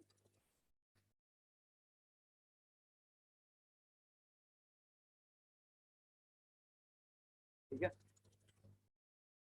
और हाँ सर। सबसे ज्यादा प्रोबेबिलिटी किसका होगा, कहाँ से इलेक्ट्रॉन? यही से के। खाएगा। अब एल और हाँ एम में सर। तो खा नहीं सकता, क्योंकि अगर इसके पास इलेक्ट्रॉन है तो ज्यादा प्रोबेबिलिटी है कि यही इलेक्ट्रॉन इसमें क्या हो जाएगा, जाएगा। इसलिए इसका नाम ही अलग से क्या है, के कैप्चर। वैसा एल कैप्चर और एम कैप्चर देखने को नहीं मिलेगा। तो सबसे ज्यादा प्रोबेबिलिटी जो सबसे पास में है वो खत्म होगा। और इस केस में अगर देखोगे तो प्रोटॉन प्लस इलेक्ट्रॉन कंबाइन होकर क्या दे रहा है? Neutron neutron. दे रहा है। प्रोटॉन पॉजिटिव चार्ज था, इलेक्ट्रॉन क्या है, नेगेटिव चार्ज। ये दोनों कंबाइन होकर के जीरो चार्ज होना चाहिए। तो ये प्रोसेस हो रहा है। अब इसका रिप्रेजेंटेशन देखोगे कि जेड और ए पे क्या इफेक्ट पड़ रहा है। जैसे अगर तुम्हारे पास सिंबल है एक्स, ए और जेड, प्लस इलेक्ट्रॉन होगा। ठीक है, इलेक्ट्रॉन के लिए यहाँ पे चार्ज कितना होता है, या बीटा के टर्म में भी लिख सकते हो। इलेक्ट्रॉन के टर्म में लिखोगे तो कितना होगा, इधर यहाँ -1 और इधर 0। जीरो। प्रोड्यूस क्या करेगा, वाई प्रोड्यूस करेगा, जिसके लिए ए की वैल्यू जो होगी क्या होगी, सेम। लेकिन जेड क्या होगा, +1। प्लस अच्छा वन होगा, -1, सॉरी -1 -1। होगा। ये और दोनों सेट बराबर, मतलब इससे एक डॉटर न्यूक्लियाई जो बनेगा, न्यूक्लियस जो बन रहा है, उसका एटॉमिक नंबर क्या होगा, 1 से डिक्रीज हो जाएगा। और साथ ही साथ पार्टिकल्स, एक और पार्टिकल्स में रिलीज होगा, क्या होगा तुम्हारा, न्यूट्रिनो। ये तुम्हारा reaction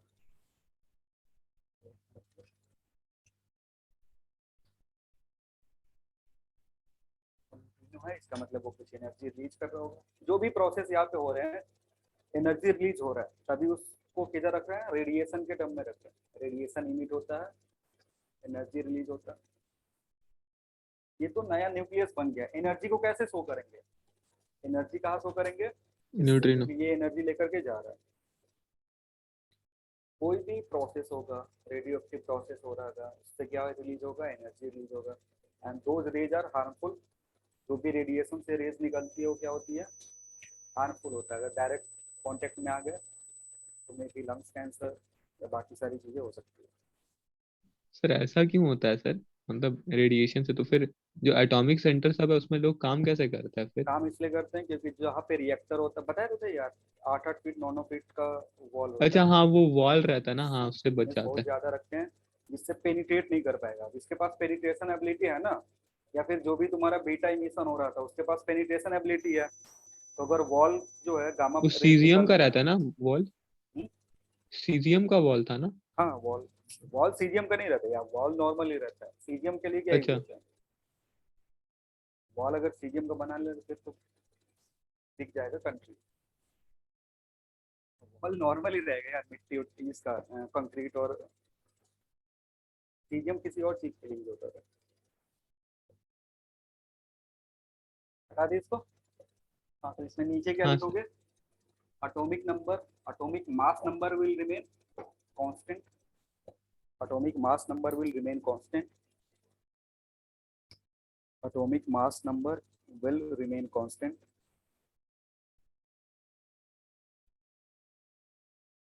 atomic mass number will remain constant, but atomic number, but atomic number decreases by 1, atomic number is decreases by 1।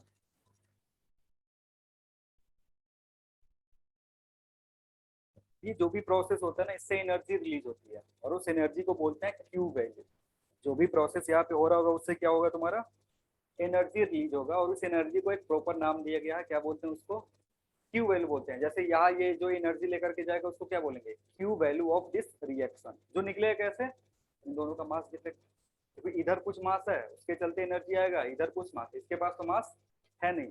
तो अगर इसका मास देखोगे तो इन दोनों के मास से कम ही होना चाहिए।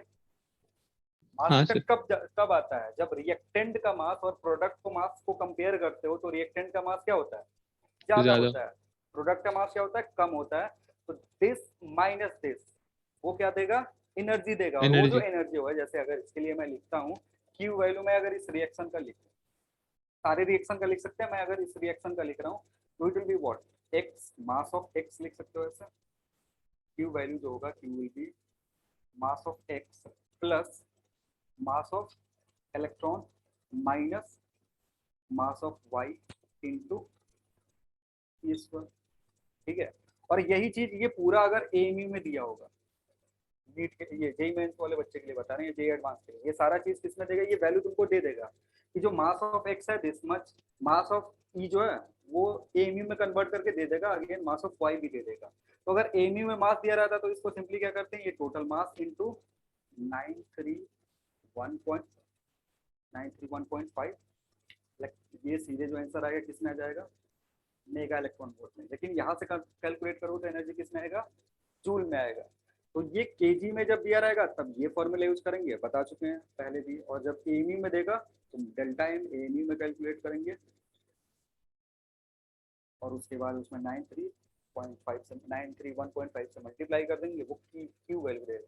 तो इसी रिएक्शन की नहीं, जो जितना भी रिएक्शन अभी हम पढ़ के आ रहे हैं, अगेन ये नीट वालों के लिए इंपॉर्टेंट नहीं है, ये किसके लिए है, जो बच्चे ऑनलाइन पढ़ते हैं एडवांस। 11th-12th वाले, जिसमें जो मैथ के स्टूडेंट है उनके लिए ये सब कैलकुलेशन करवाता है। बस बेसिक यही है कि मेन हमारा जो काम है वो क्या कैलकुलेट करना है, मेन काम है मास डिफेक्ट कैलकुलेट करना। और मास डिफेक्ट हाँ एक बार सर। मिल गया, उसमें ये मल्टीप्लाई कर दो। कोई भी रिएक्शन, ऊपर का सारा रिएक्शन मैंने तुमको बता करके रखा है, उन सारे रिएक्शन में करना ही क्या है, पहले प्रोडक्ट का मास देख लो, फिर रिएक्टेंट का मास देख लो, रिएक्टेंट का, उसके और बाद में निकाल लो। एनर्जी निकाल लेंगे और और फिर हाँ सर। किस किस पार्टिकल के मास है वो सारा डिस्कस कर दिया। इसके पास मास नहीं होता है इसलिए इधर ये नहीं दिख रहा है, अगर इसके पास मास होता तो फिर क्या लिखना पड़ता है, इधर वो वाला टर्म दिख जाता है। समझ में आ रही है बात। तो जो भी ये क्या नाम है इसका, सर प्रतीक, मैं। तुम क्या करना, हाँ हाँ, सर। तुम्हारे पास मॉड्यूल जो होगा ना, हाँ सर। मॉड्यूल जो होगा उसमें सारे जो क्यू वैल्यू दिए हुए रिएक्शन के वो सब एक बार रीड कर लेना, याद कर लेना, ठीक है, या याद सर करने वो का वैसे भी एडवांस है। में देता है ना शायद से, मैं प्रीवियस ईयर देखा था तो वो मास लोग में सारा फॉर्मूला, हाँ फॉर्मूला दे देगा, लेकिन वही तो कह रहे हैं, एक बार बेसिक तुम देख लेना, हाँ बेसिक एक सर। बार हाँ सर। चेक कर लेना बस कि क्या क्या फॉर्मूला है। रटने का जरूरत नहीं है क्योंकि कितना ही हाँ रटोगे, सर। रिएक्शन अगर याद है तुम सारी चीजें कैलकुलेट कर सकते हो, मेन चीज है रिएक्शन याद रखना, ठीक है। हाँ सर। उसके बाद जो रेडियो एक्टिविटी था, टाइप्स, वो सब डिस्कस कर दिए। एक होता है नेक्स्ट, अभी बचा हुआ है, परेशान मत हो, भागो मत, नेक्स्ट लिखो, radio active equilibrium, radio active equilibrium.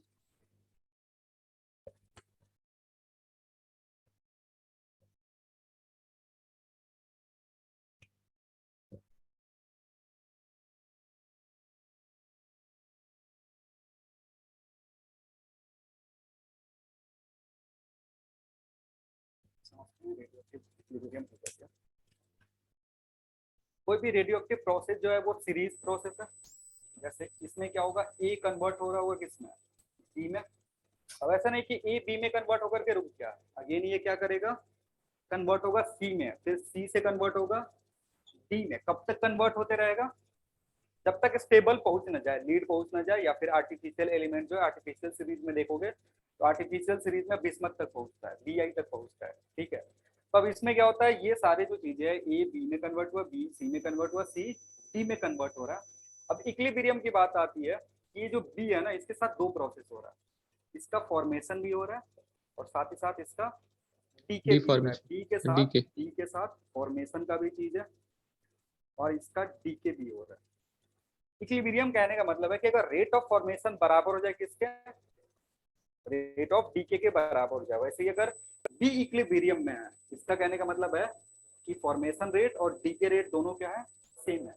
वैसे ही अगर सी के लिए बात करें कि if C is in equilibrium, इसके लिए भी सेम चीज आएगा कि फॉर्मेशन और इसका जो डीके हो रहा है वो क्या होगा, सेम होगा। मतलब अलग अलग टाइम पे तुम जाकर के देख रहे हो, बी जितना था उतना न्यूक्लियस अभी भी है, सी जितना है उतना उसका न्यूक्लियस वही है, यानी पूरा सिस्टम क्या है, इक्विलिब्रियम में। आप बी 10 मिनट बाद जाकर के देखो 10 न्यूक्लियस बता है, 20 मिनट बाद जाकर के देख रहे हैं 10 न्यूक्लियस ही बचा हुआ है। इसका मतलब ये नहीं है कि रेडिएशन नहीं हो रहा है, रेडिएशन हो रहा है, मतलब मतलब रेडियो डीके एक्टिविटी हो रहा है बट साथ में फॉर्म भी हो रहा है उतना डीके ही। हो रहा है, लेकिन इसका जितना फॉर्म हो रहा है ए से उतना ही वे क्या हो रहा है, सी में डीके हो जा हाँ रहा है, वही सी के साथ होगा। वही जो फाइनल एलिमेंट है, अब फाइनल एलिमेंट के लिए जो होगा वो फाइनली क्या होगा, फॉर्म ही हो रहा होगा। ये जो फाइनल एलिमेंट है ये फर्दर डीके नहीं हो सकता है क्योंकि ये स्टेबल है। सिमिलरली अगर ए के लिए बात करोगे तो A will be what, A decay होगा, यानी इसका वैल्यू घट रहा होगा कंटिन्यूअसली और इसका वैल्यू क्या हो रहा है कंटिन्यूअसली बढ़ रहा होगा। और बीच वाले अगर इक्विलिब्रियम में इसका नंबर इसका नंबर इसका नंबर क्या रहेगा, सेम रहेगा। तो रेट ऑफ, मतलब जब भी रेडियो एक्टिव इक्विलिब्रियम की बात कर रहे हैं तो इसका मतलब यह है कि rate of formation is equal to rate of formation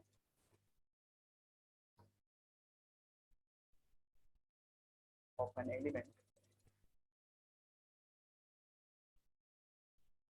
equal to rate of decay that element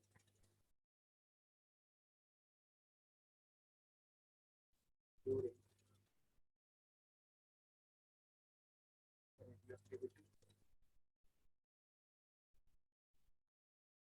और एक चीज यहाँ देख सकते हो कि ये जो भी एलिमेंट्स है ये क्या होंगे, इंटरमीडिएट एलिमेंट्स होंगे। ए और ई का इंटरमीडिएट क्या है, पीसीडी। तो जो रेडियो एक्टिव इक्विलिब्रियम का कंसेप्ट है वो किस पे लगता है, इंटरमीडिएट वाले पे लगता है। ठीक है, इसको तुम इनिशियल जिससे इनिशिएट हो रहा है उस पर नहीं लगा सकते हैं और जो फॉर्म हो रहा है उस पर नहीं लगा सकते क्योंकि दिस विल कंटिन्यूअसली इंक्रीज और इसके साथ क्या हो रहा होगा, दिस विल कंटिन्यूअसली डिक्रीज। अब जब भी ऐसा कंडीशन होता है तो इसमें आता है फाइनली अगर देखोगे तो रेट ऑफ डीके का, rate of formation of rate of decay, rate of decay को क्या बोलते हैं, एक्टिविटी। रेट ऑफ डीके क्या है तुम्हारा, अब एक चीज समझना, इसका जो फॉर्मेशन है वो इसका क्या होगा, डीके होगा। डिफॉर्मेशन, हाँ। इस रेट से ये डीके हो रहा है मतलब इसका जो एक्टिविटी है उसी रेट से ये क्या हो रहा होगा, फॉर्म हो रहा होगा। और इसका जो डीके है वो इस पे डिपेंड करेगा लेकिन वो इसके फॉर्मेशन के बराबर होगा एंड सो ऑन। इसका जो फॉर्मेशन है वो इस पे डिपेंड कर रहा है और इसका फॉर्मेशन इस पे डिपेंड कर रहा है। मतलब अगर सीरीज की बात करोगे तो तुम्हारे पास दिखेगा, एन ए लेमडा ए बराबर होगा N B lambda B equals to N C lambda C and so on.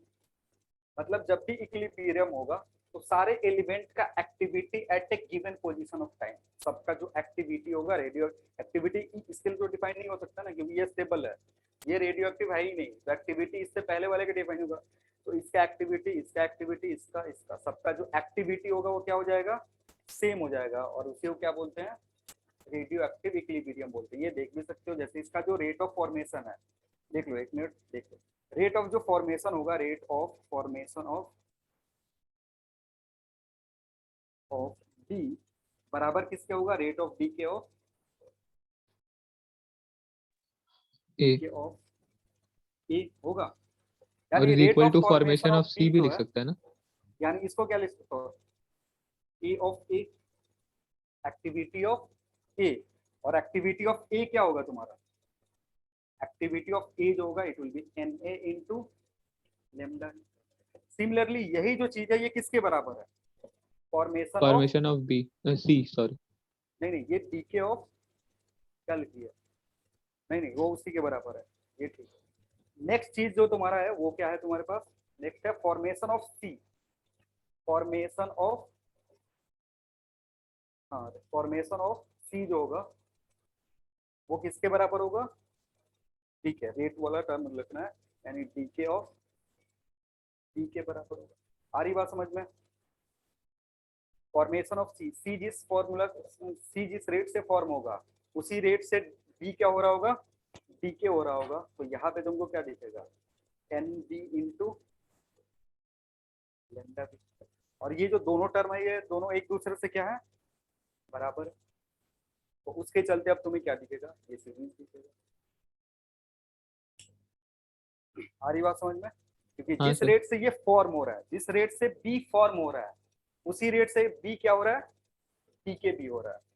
जिस रेट से बी फॉर्म हो रहा है उसी रेट से बी क्या हो रहा है, टीके बी हो रहा है, डीके तभी हो रहा उसको है। क्या बोलेंगे, इक्विलिब्रियम में बोलेंगे। मतलब this term is equal to this term. और आगे वाला भी सेम प्रोसेस को फॉलो करेगा। तो अगर किसी सीरीज के लिए देखोगे, सीरीज ऑफ रेडिएशन के लिए चेक करोगे तो n into N A into lambda A बराबर होगा एन बी सर इंटू इस पे लेमडा। क्वेश्चन कैसे पूछेगा सर? क्वेश्चन इस तरीके से पूछ सकता है, find the number of nuclei present, number of nuclei present. If इसका टाइम हाफ लाइफ दे दिया, इसका हाफ लाइफ दे दिया, इसका बोल दिया कि 1000 प्रेजेंट है, तो बताओ एट इक्विलिब्रियम इसका कितना रहेगा। ठीक है, तो अगर तुम्हें लेमडा पता है तो डायरेक्टली लेमडा यूज कर लेंगे, या अगर टी हाफ पता होगा तो फिर उसके लिए क्या करना पड़ेगा, टी हाफ के टर्म वो में log 2 कैलकुलेट। बाई लैम्डा हाँ, करके तो करना होगा। लॉग वाला जो टर्म है वो सिंपली क्या हो जाएगा, कैंसिल आउट हो 0, जाएगा। हाँ सर। मतलब अगर टाइम के टर्म में देखोगे ना तो it will be simply N A by T A बराबर किसके होगा, N B by T B N C by T C and so on. क्योंकि मोस्ट ऑफ द टाइम तुमको किसी भी क्वेश्चन में ना, ज्यादातर जो क्वेश्चन होता है वो किसके बेसिस पे होता है, हाफ लाइफ के बेसिस पे होता है। मोस्ट ऑफ द क्वेश्चन जो देखोगे प्रीवियस ईयर क्वेश्चन, अगर उसमें जाकर के देखोगे तो क्या दिया है तुमको, हाफ लाइफ दिया हुआ है। अब इसमें किसी भी दो को कंपेयर कर सकता है, बोल दिया कि एट इक्विलिब्रियम मान लो एन ए इक्वल्स टू 10⁻⁶ और इसका लाइफ दे दिया कि इसका लाइफ है 2000 ईयर, हाफ लाइफ कितना है 2000 ईयर। वैसे ही एनसी दे दिया, एनसी अगर तुमसे कैलकुलेट करवाना चाहता है, या अगर दे दिया मान लो it is 10⁻³ then calculate TC, calculate कर लोगे। आ रही बात समझ में? तो इस तरह के क्वेश्चन यहाँ से बनते हैं।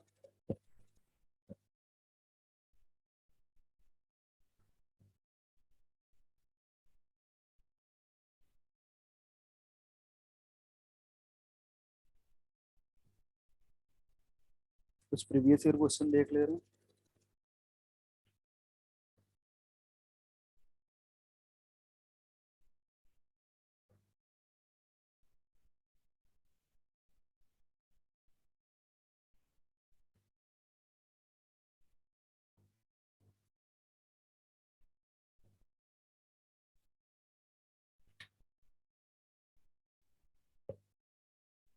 एक रिएक्शन का शॉर्ट हैंड नोटेशन होता है, मुझे थोड़ा बता दो, तो कभी कभी पूछ दिया तुमसे एग्जाम में। देखो कोई भी चीज अगर ऐसा लिखा हुआ है, शॉर्ट हैंड नोटेशन रिएक्शन का होता है, इसमें करता है कि ना पूरा रिएक्शन वैसे लिखता नहीं है। ऐसे अगर लिखा हो एक्स ए कॉमा बी इंटू वाई, उसको बोलते हैं रिएक्शन का शॉर्ट हैंड नोटेशन।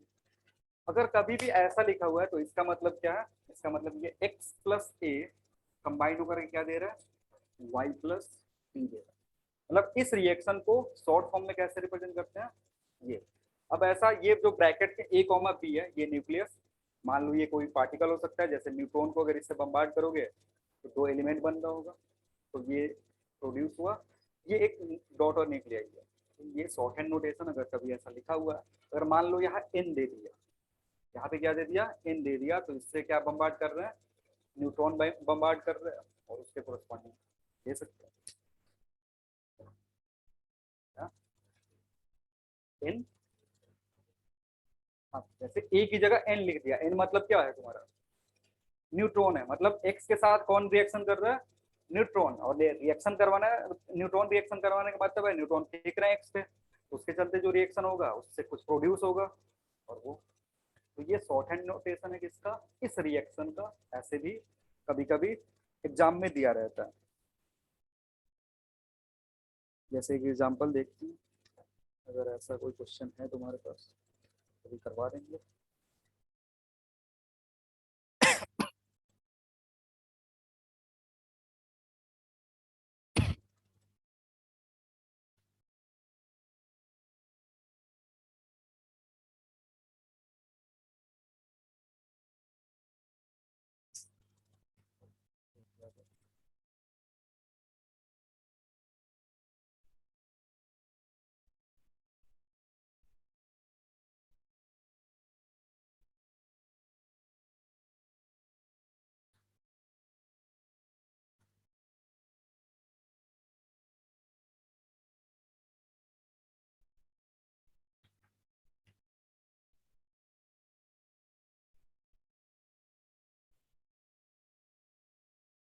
चलो अभी मुझे मिल नहीं रहा, मॉड्यूल करोगे तो मिल जाएगा एक आध क्वेश्चन ऐसा।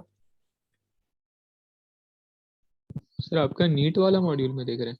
दोनों मॉड्यूल है हमारे पास, अच्छा। और जेई दोनों। चलो अभी हड़बड़ी में दिख नहीं रहा है, वो है मॉड्यूल में, मुझे पता है। पिछले साल बच्चे पूछे थे बहुत सारे कि सर इसका मतलब क्या है। तो कहीं ना कहीं मॉड्यूल में होगा, सवाल कर लेना उससे रिलेटेड। अभी जो है हम कुछ प्रीवियस ईयर का प्रॉब्लम कर लेते हैं। प्रीवियस ईयर प्रॉब्लम में 2000 एक सौ ये सवाल तो करवा दिए। हाँ, इसका तो सब आसान था।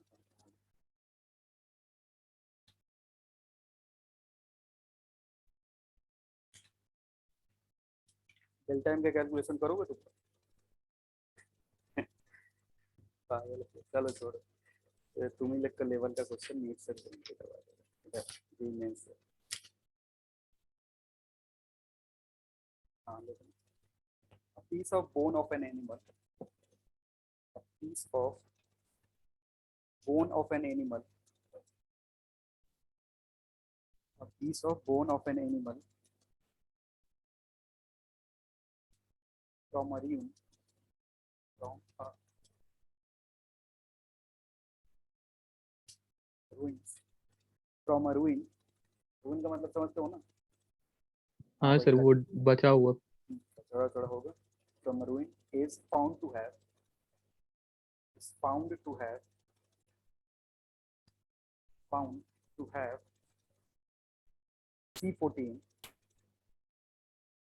found to have C14 with an activity, C14 with an activity of 12 dps, of 12, is found to have is found to have 12 dps, 12 dps, clear? Full stop. The activity of carbon 14, the activity of carbon 14, the activity of carbon 14 in living organism, the activity of carbon 14 in living organism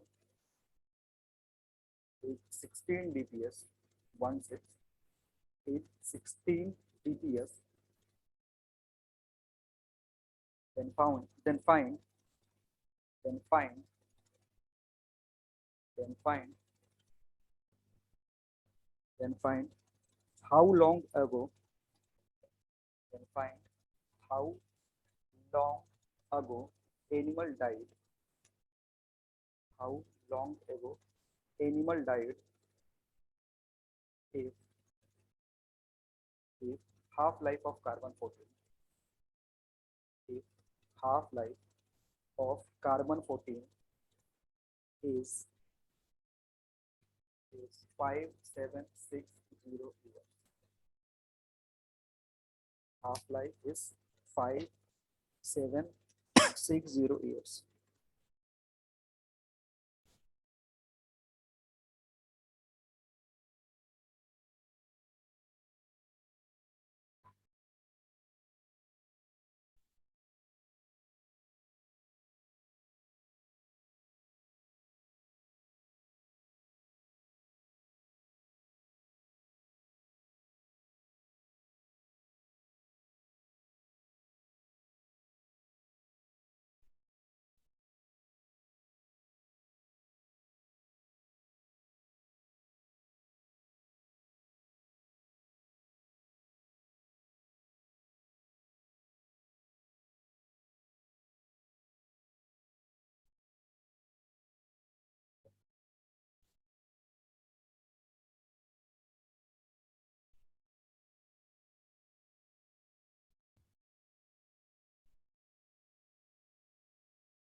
कितना कितना कितना 2880 यार, option में ही नहीं है, कुछ गलती कर रहे हो देखो। सर इसमें तो कैलकुलेटर आएगा थोड़ा सा। कैलकुलेटर आएगा, बिना क्योंकि कैलकुलेटर का नहीं होगा। सर ln 4/3 क्या होगा? ln 4/3 को ln 3 अलग कर दो, ln 4 अलग कर दो। अच्छा अच्छा, हाँ हाँ हाँ, ठीक है सर। log 3 की वैल्यू कितनी होती है, मतलब sir natural of 0. log 3 0.7। ln 3 का कितना वैल्यू होगा, 0.7, तो अप्रोक्सीमेटली इतना यूज कर दो।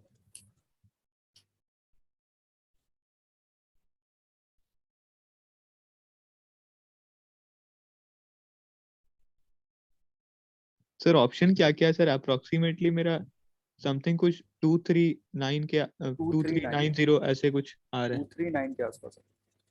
नहीं सर, 2390 समथिंग कुछ ऐसा आ रहा है। मतलब एक जो मैं ऑप्शन देख रहा हूँ, 12 का कौन सा, हाँ 2390 के आसपास। हाँ सर, इसमें जो अप्रोक्सीमेट ऑप्शन है ना आंसर है। उसमें बहुत ज्यादा डिफरेंस है, जेई मेन का क्वेश्चन है, ऑप्शन में डिफरेंस है अच्छा, 1670। तो मतलब वही वैसा हाँ कुछ आसपास का आएगा तो टिक कर सकते हैं। हाँ वैसे ही, जैसे 1670 है, 2390 है, 3290 और 4453 है, तो फिर जो तुम्हारे आसपास आएगा वही टिक करोगे, हाँ सर। इसलिए अप्रोक्सीमेट कैलकुलेशन करें।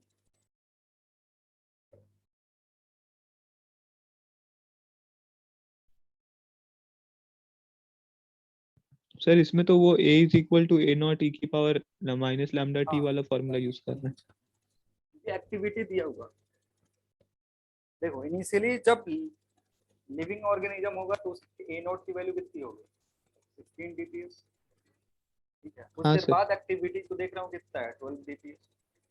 अब हमारे पास formula A equals to A naught, A naught E to the power minus T, इसको ln 2 divided by T half के फॉर्म में लिख सकते हो क्योंकि सीधे टी हाफ दिया हुआ है, तो यहाँ से तुम्हें क्या दिखेगा, 4 बाई या 3/4, 3/4 जो होगा it will be e to the power minus T ln 2 divided by 6, या जो भी वैल्यू है कितना 5760, ठीक है।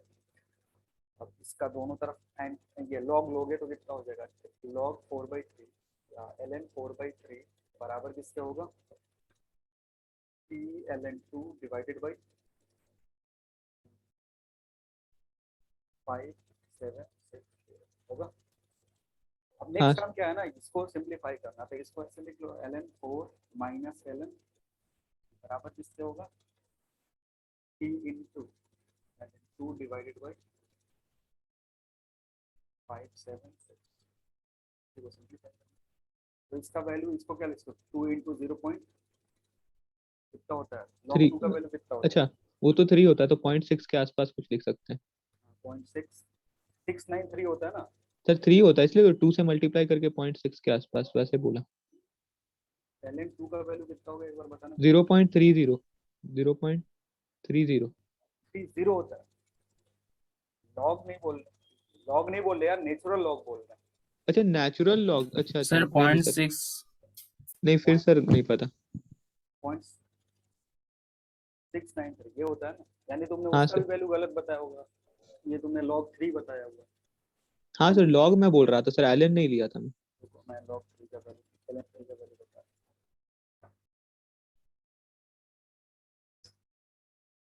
ln 3 है 1.09,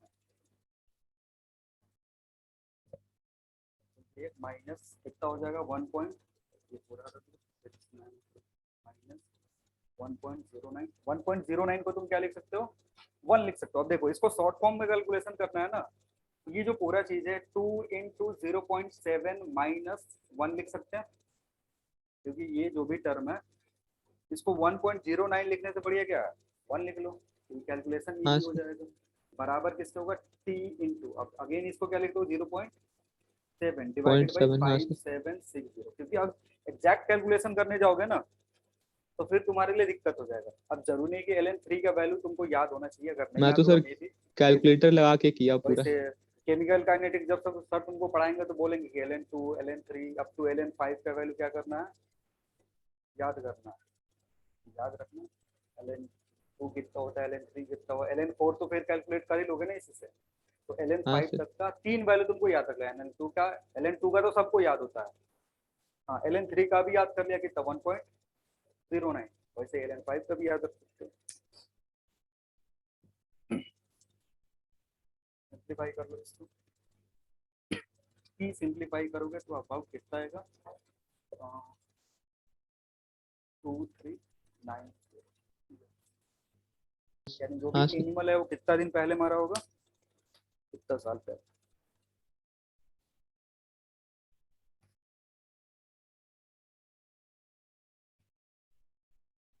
जैसे बहुत साल पहले एक सवाल पूछा था, बोले थे भी कि रिएक्शन याद रखना, यूरेनियम 235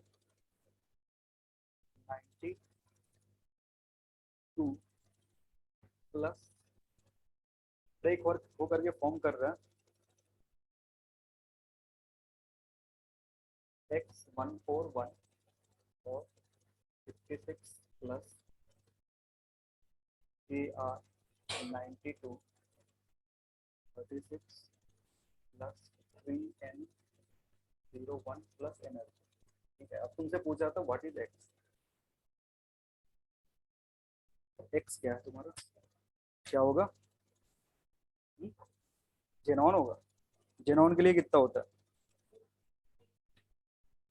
क्या होगा ये, बी ए होगा, एक्स की जगह क्या पुट करेंगे, ये बी ए होगा। ठीक है, तो अगर रिएक्शन याद नहीं होगा बेरियम। ना, रिएक्शन याद नहीं होगा तो फिर सिंप्लीफाई नहीं कर सकते, या फिर अभी एक्स यहाँ भी वाई दे सकता था, दोनों को एक साथ पूछ लेगा, तो उसके अकॉर्डिंग तुमको ये याद रखना होगा, जो भी रिएक्शन मैंने न्यूक्लियर रिएक्शन में बताया था, 2 एग्जांपल, और न्यूक्लियर वो रिएक्शन में अच्छा, हाँ सर, वो आप हाइड्रोजन एक जेनॉन वाला और एक बेरियम वाला दो ठो बताए फिनॉल थे ना। बेरियम वाला, तो वो दोनों एक जो रिएक्शन है वो याद रखना है, जो भी इधर रिएक्शन आएगा ना उसको याद करके रखना है, क्योंकि फिर ऐसा केमिस्ट्री वाला नहीं है कि सर जो भी तुम्हारा वो स्टोइकोमेट्रिक वैल्यू है उससे कैलकुलेट कर लेते हैं 5 की जगह n, क्योंकि वो सारी चीजें इधर नहीं होगी।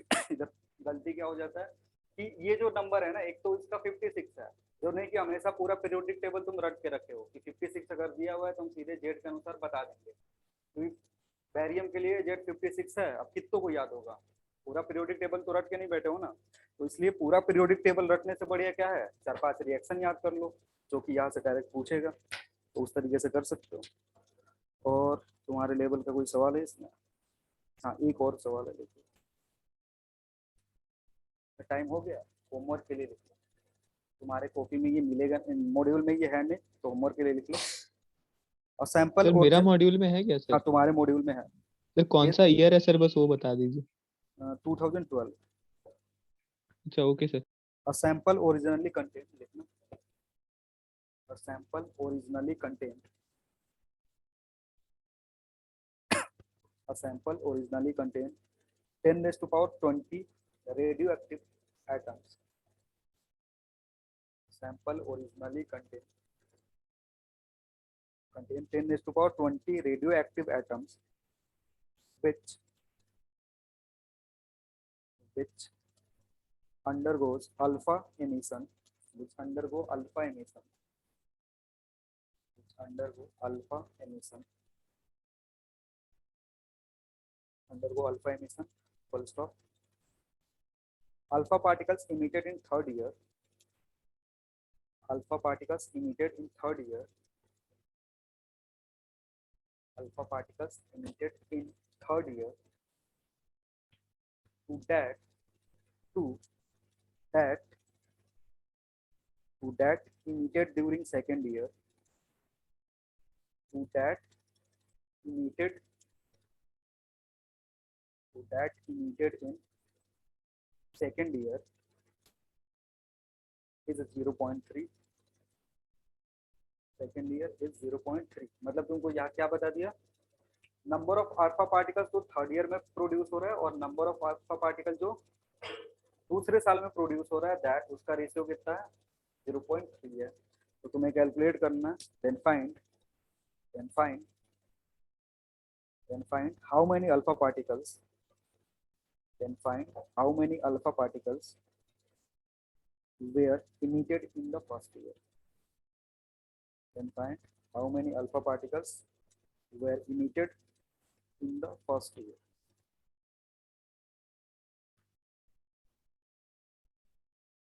ठीक है, चलो रेडियो एक्टिविटी समाप्त हो गया, सर इसके बाद वो वेव ऑप्टिक्स ना? इसके बाद वही एक वीक और लगेगा, एक वीक के बाद 12th का जो तुम्हारा सिलेबस है वो खत्म हो जाएगा, और तुम्हारी जो एक्स्ट्रा क्लासेस है वो बंद हो जाएगा, मतलब फिजिक्स का एक्स्ट्रा क्लास नहीं होगा। मे बी किसी और सर को मन कर रहा होगा तो वो करा सकते हैं।